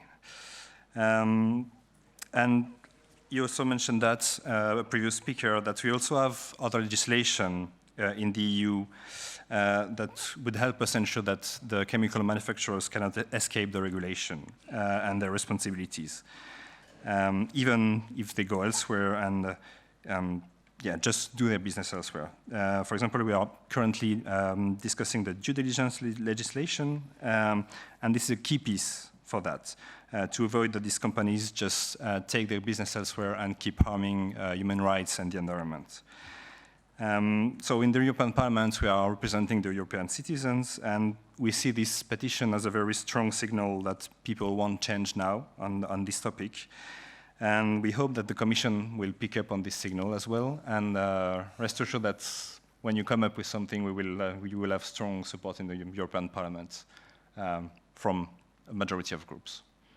Thank you very much.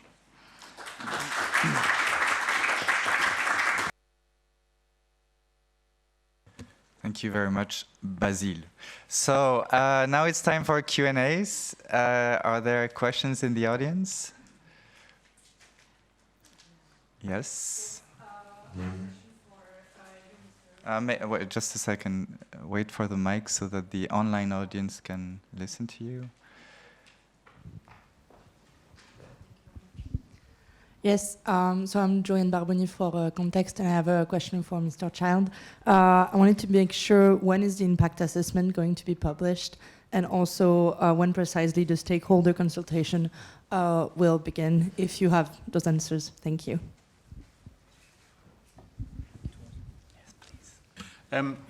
The impact assessment will be published at the same time as the legal proposals when we come forward with that. That's the normal procedure. So, but we will open the stakeholder consultation early next year, so quite soon. And it'll be open for the usual sort of period of a number of weeks, but really looking forward to getting your inputs then. Thank you very much. There's a question in the back. Yeah, Hans.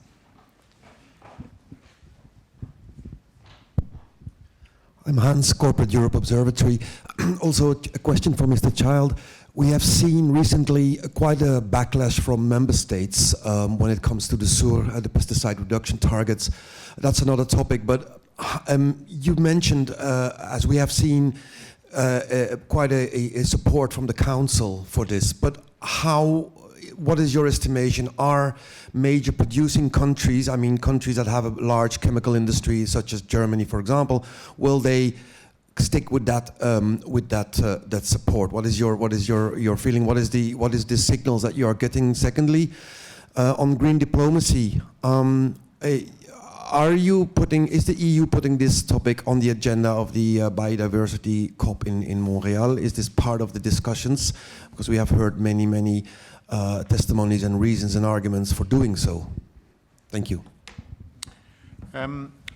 Well, on your two questions, I mean, of course, we will try and frame our proposals in a way which maximize the prospects of rapid adoption by the co-legislators, which of course the European Parliament and the Council of Ministers. And so it's a bit early for me to say exactly what the position of member states is likely to be, but I'm very confident that the strong support that the Council expressed and the explicit reference in the Council conclusions expressly welcoming the intention to continue to exercise international leadership in order to protect human health and environment worthwhile, and specifically addressing the production for export of harmful chemicals should not allowed in the European Union. So, I mean, and those conclusions were, widely adopted, and I have no reason to imagine that the position of member states will significantly have changed. And so, we are looking forward to that discussion. For the discussions in Montreal and the upcoming COP15. I mean, clearly this is part of the international conversation. I mean, it is not a specific agenda point, but I would be very surprised if there were not discussions around this topic alongside all the other issues that the biodiversity COP will be addressing. And certainly it's an opportunity for all of us and all of you to give continued visibility to these important issues. And I think that the timing, therefore, of your petition and the meeting you will have later with the Commissioner, you will have the opportunity also to pass that message to him directly. But certainly it's a topic which attracts a lot of international attention, and rightly so. Thank you. So we have a question. Laurent, do you still have your question? Yes. Again for you, Mr. Child, sorry about that. We're happy to have you here. The question on the timeline. I understand that 2024 is election in the EU, so this means that basically if you stick to your plan, publish the proposal next year, probably it will not get adopted by Council, Parliament before the election. So how does this ends? Does it start from scratch? The new commission in 3 years, or do they build on this proposal? That was the first question I had.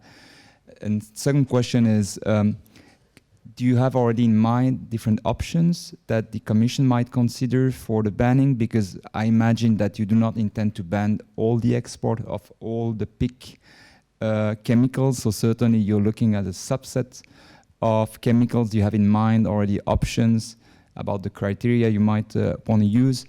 And the third question is, we've heard now France adopting a national ban, Belgium working on one, Germany committed to adopt something next year. If now the Commission also adopts a ban at EU level, there's a risk that each approach might be different, no? We've seen France focusing on product, but not some of the substance. Belgium, I don't know exactly what will be the focus. Germany, we heard also some. So how will this work? Will the new EU regulation supplement the national bans and in effect take precedence, or will this be a patchwork of national bans plus EU bans? Okay. Well, thanks for those three questions. I mean, firstly, on the sort of electoral cycle and the institutional transition. I mean, it is true that when the institutions change, the Parliament will be re-elected, and then we will have a new mandate for the future Commission. That there is a sort of opportunity to look at the body of proposals that are under discussion, and the institutions can decide, you know, whether to withdraw proposals or not to pursue what's happened before.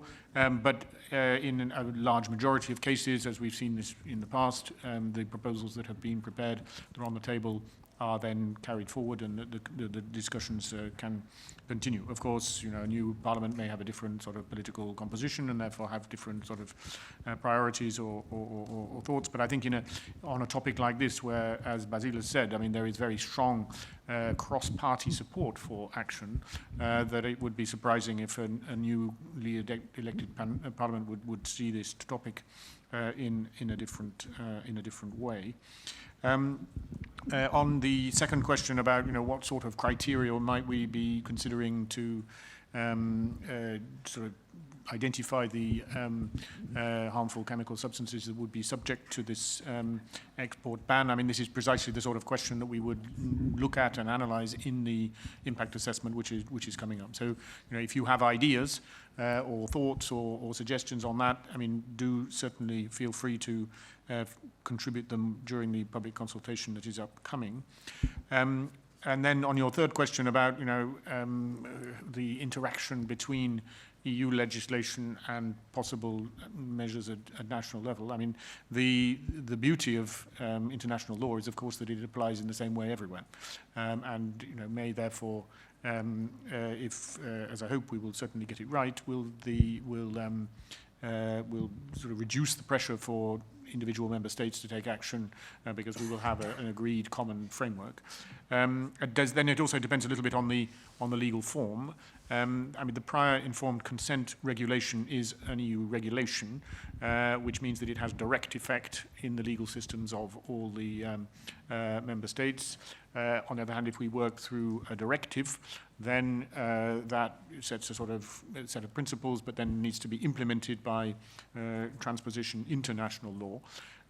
So, you know, that's again something which I guess we would look at as we consider the different potential options in the impact assessment.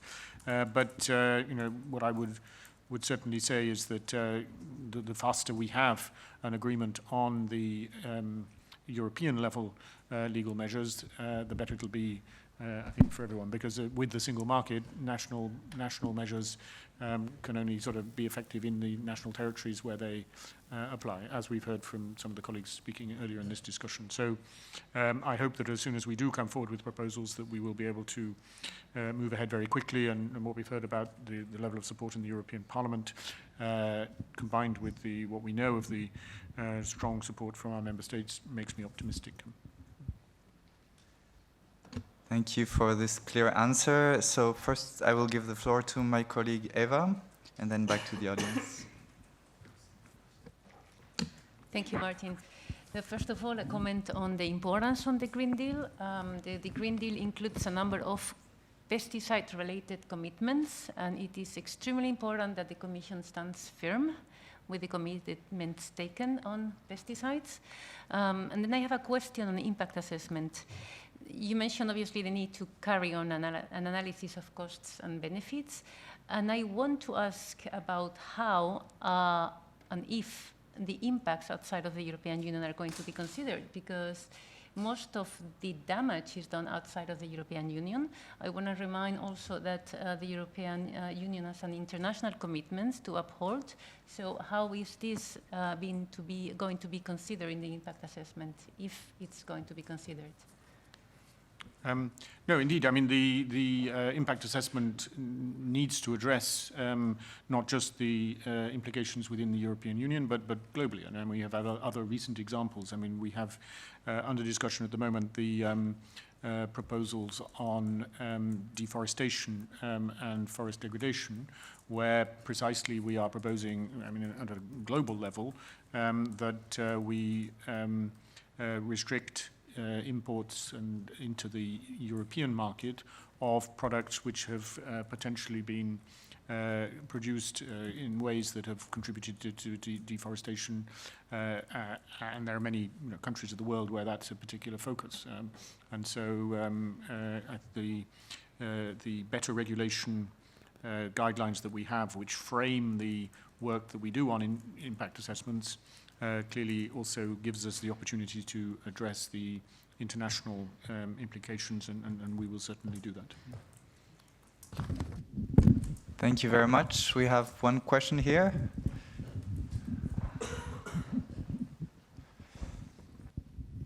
Thank you. Bartosz Brzezinski from Politico.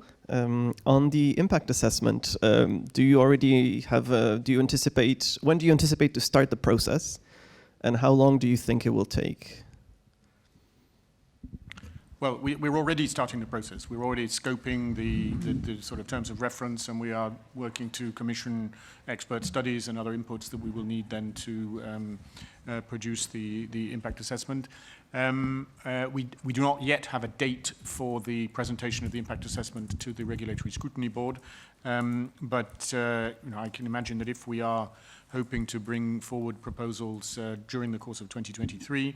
That means that by the spring or the summer of next year, we would need to have a solid impact assessment, which had been also validated by our Regulatory Scrutiny Board, so that then we have clarity for the way ahead on drafting the legislation itself.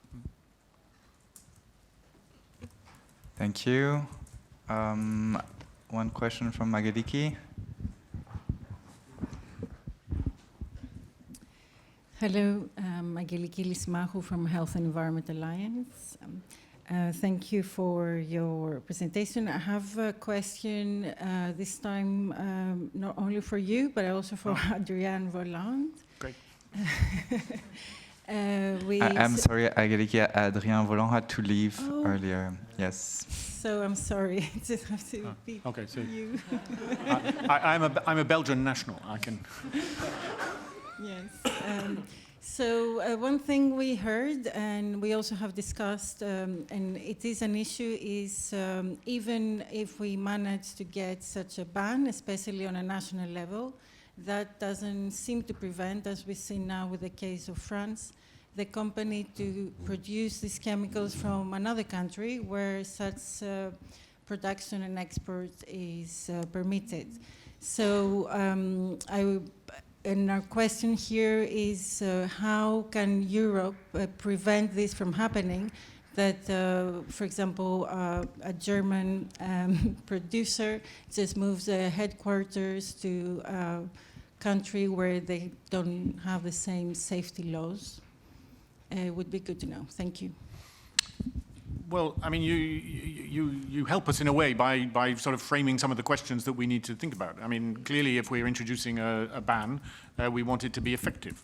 And so the experience that other member states have managed to gather, develop, and the work that some of the colleagues speaking today have shared gives us sort of hints and indications of the sort of loopholes or difficulties that we would want to address when we work on the impact assessment. So the more material and examples that you can gather to help us understand the the best way forward, the better it'll be. Yeah? But for me, it was very illuminating to hear the examples from France of already what has been tried and what that has led to in terms of consequences, and therefore things that we would want to address in our EU level legislation. But again, the advantage of acting at the EU level is that we then apply to the whole of the internal market in one go, harmonized and clear way, which ensures a level playing field within Europe,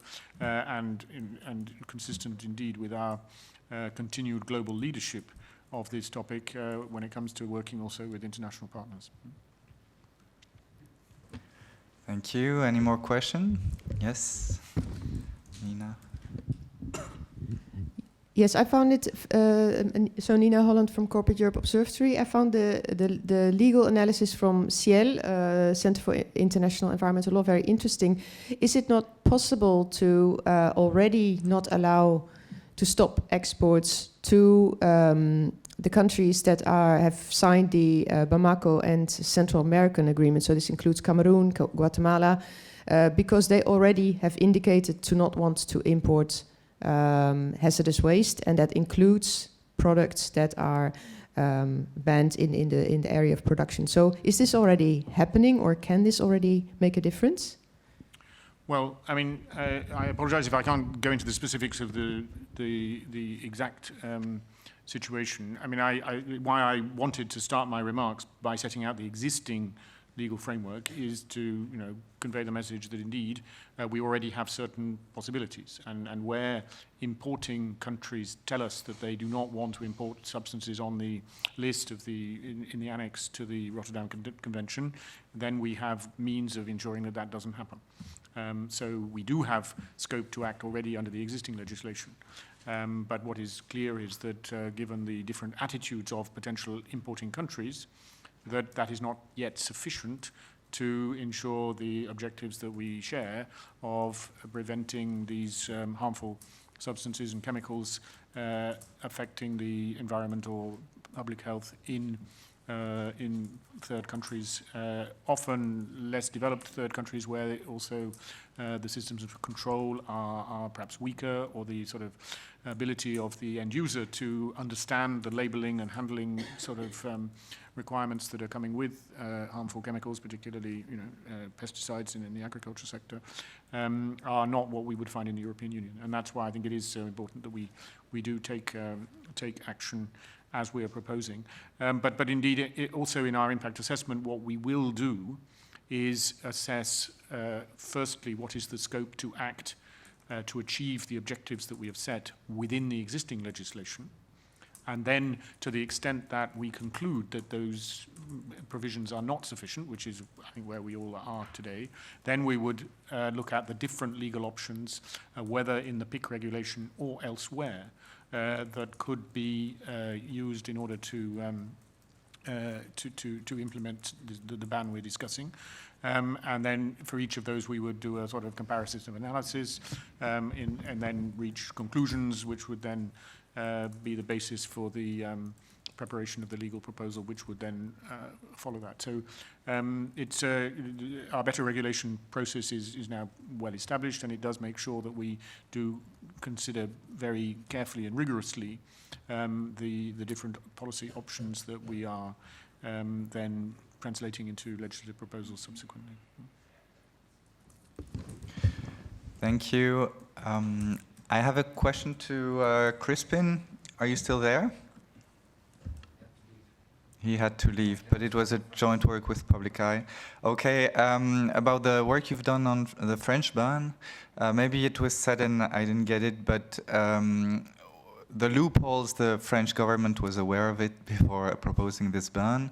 Did they not make a better law because they had other legal constraints, EU law or whatsoever, or was it their choice to reduce the scope of the ban?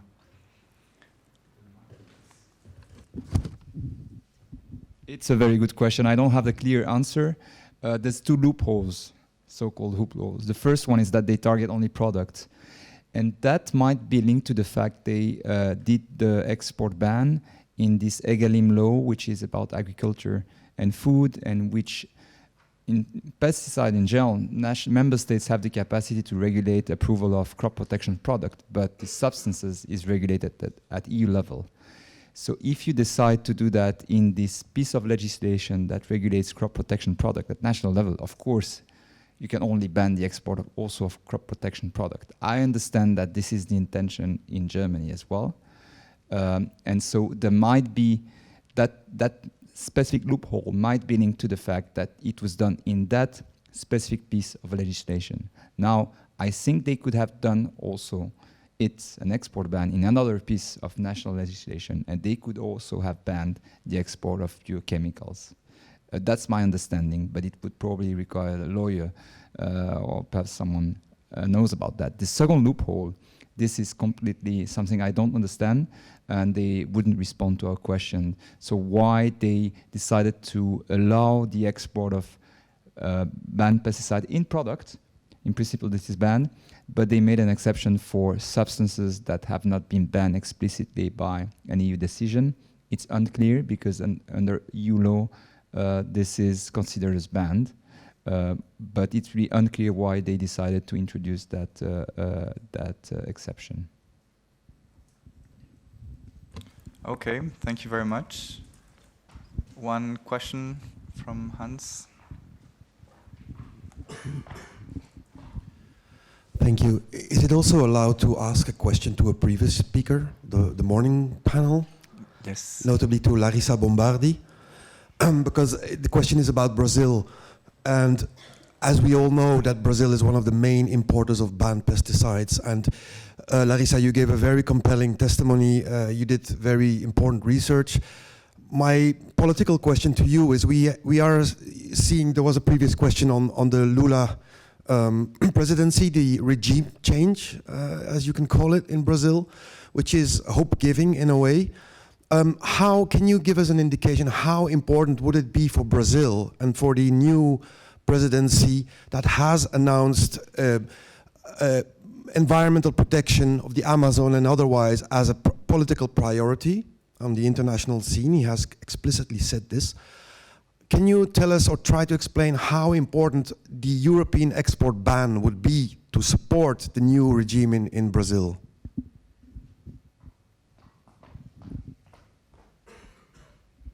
So thank you for your question. I think the decision of the EU will be really important for the new regime in Brazil. Also because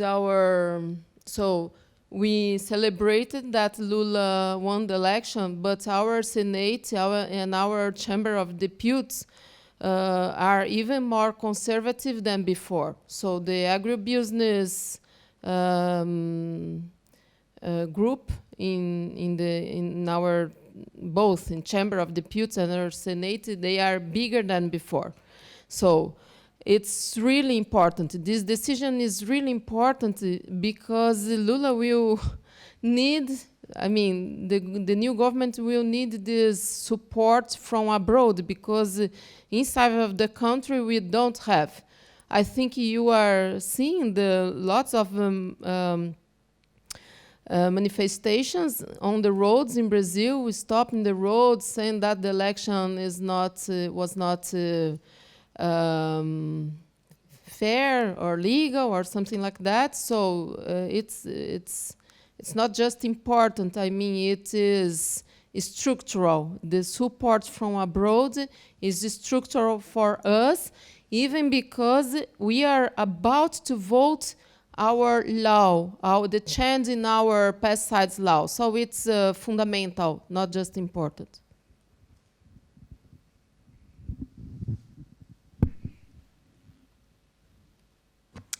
Any last question? Yes, Laurent? Sorry, one more question. On Mr. Child, you mentioned that, and that's also, I think, the feeling I have, there's broad support for this export ban. This from civil society, trade unions, farmers group in the EU, but also outside member states. I think the constellation has never been so supportive of an export ban. I wanted to ask if you feel also some pressure from group opposing the export ban. I'm thinking, of course, of the industry. How do they react to this intention? And also member states, is this really like unanimity, or some member states are rather like reluctant at this moment? I wonder also if for the industry, if you got a feedback about that, it might be a concern if like countries start adopting national bans which completely differ. This might create some problems for them, and at some point they might even request you to do a kind of harmonized standard for the union. I don't know, but pressure, is this unanimous support, or do you feel some pressure not to act too quick also from some actors? Well, look, I mean, the reason that we're doing a stakeholder consultation is to give the opportunity of all stakeholders to express their views. And, you know, of course, I can imagine that there would be a different perspective coming from, in particular, companies which are actively producing substances which would potentially be brought within the scope of the ban.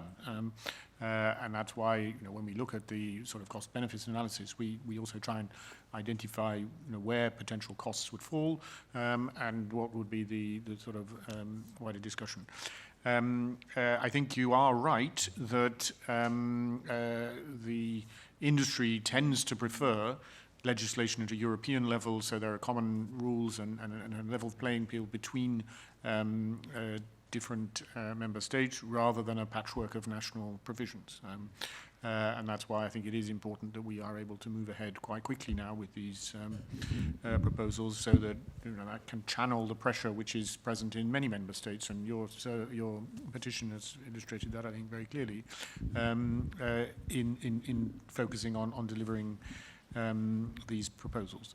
But I mean, it is also, of course, part of a bigger conversation, as some people have said, on different aspects of EU legislation which impact on the chemical sector. I mean, we are also working in parallel, as you know, on a targeted revision of REACH, which is in the work program for next year as well. And in just to prepare the ground for that, in the next days, we will present proposals for the revision of the regulation on the classification, labeling and packaging of chemicals, where we intend to bring within the scope of the overall EU legislative sort of control environment significant additional categories of endocrine disruptors and of persistent chemicals in different sorts. So, I mean, this is part of the delivery of our overall chemical strategy, which, you know, is a big dimension of the European Green Deal. And I think it is important that even in the present difficult economic context, where the chemical sector, like others, is having to deal with very high energy prices and the uncertainties of supplies from Russia and from the East more generally, that we are nevertheless able to work constructively with them in order to deliver these important pieces of legislation, which we hope will not only consolidate the functioning of the internal market, but ensure that our chemical sector remains strong and competitive in global markets around the principle of chemicals that are safe and sustainable by design. Thank you. So with this, I think we can close this meeting.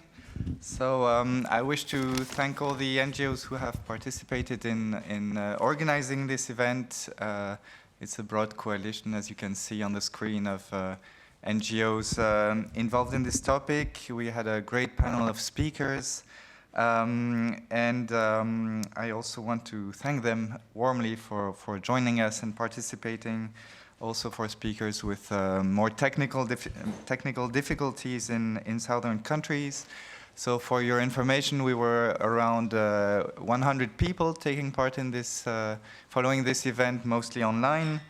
And the next steps for us is this afternoon, we will meet Commissioner Sinkevicius to hand him the petition organized by some of us, who has collected over 214,000 signatures on such a specific topic. I would say it's really an important democratic signal. And then, of course, we will follow the work from DG Environment and the Commission and take part in the public consultation. I also invite all of you to follow this. So thank you very much to everybody.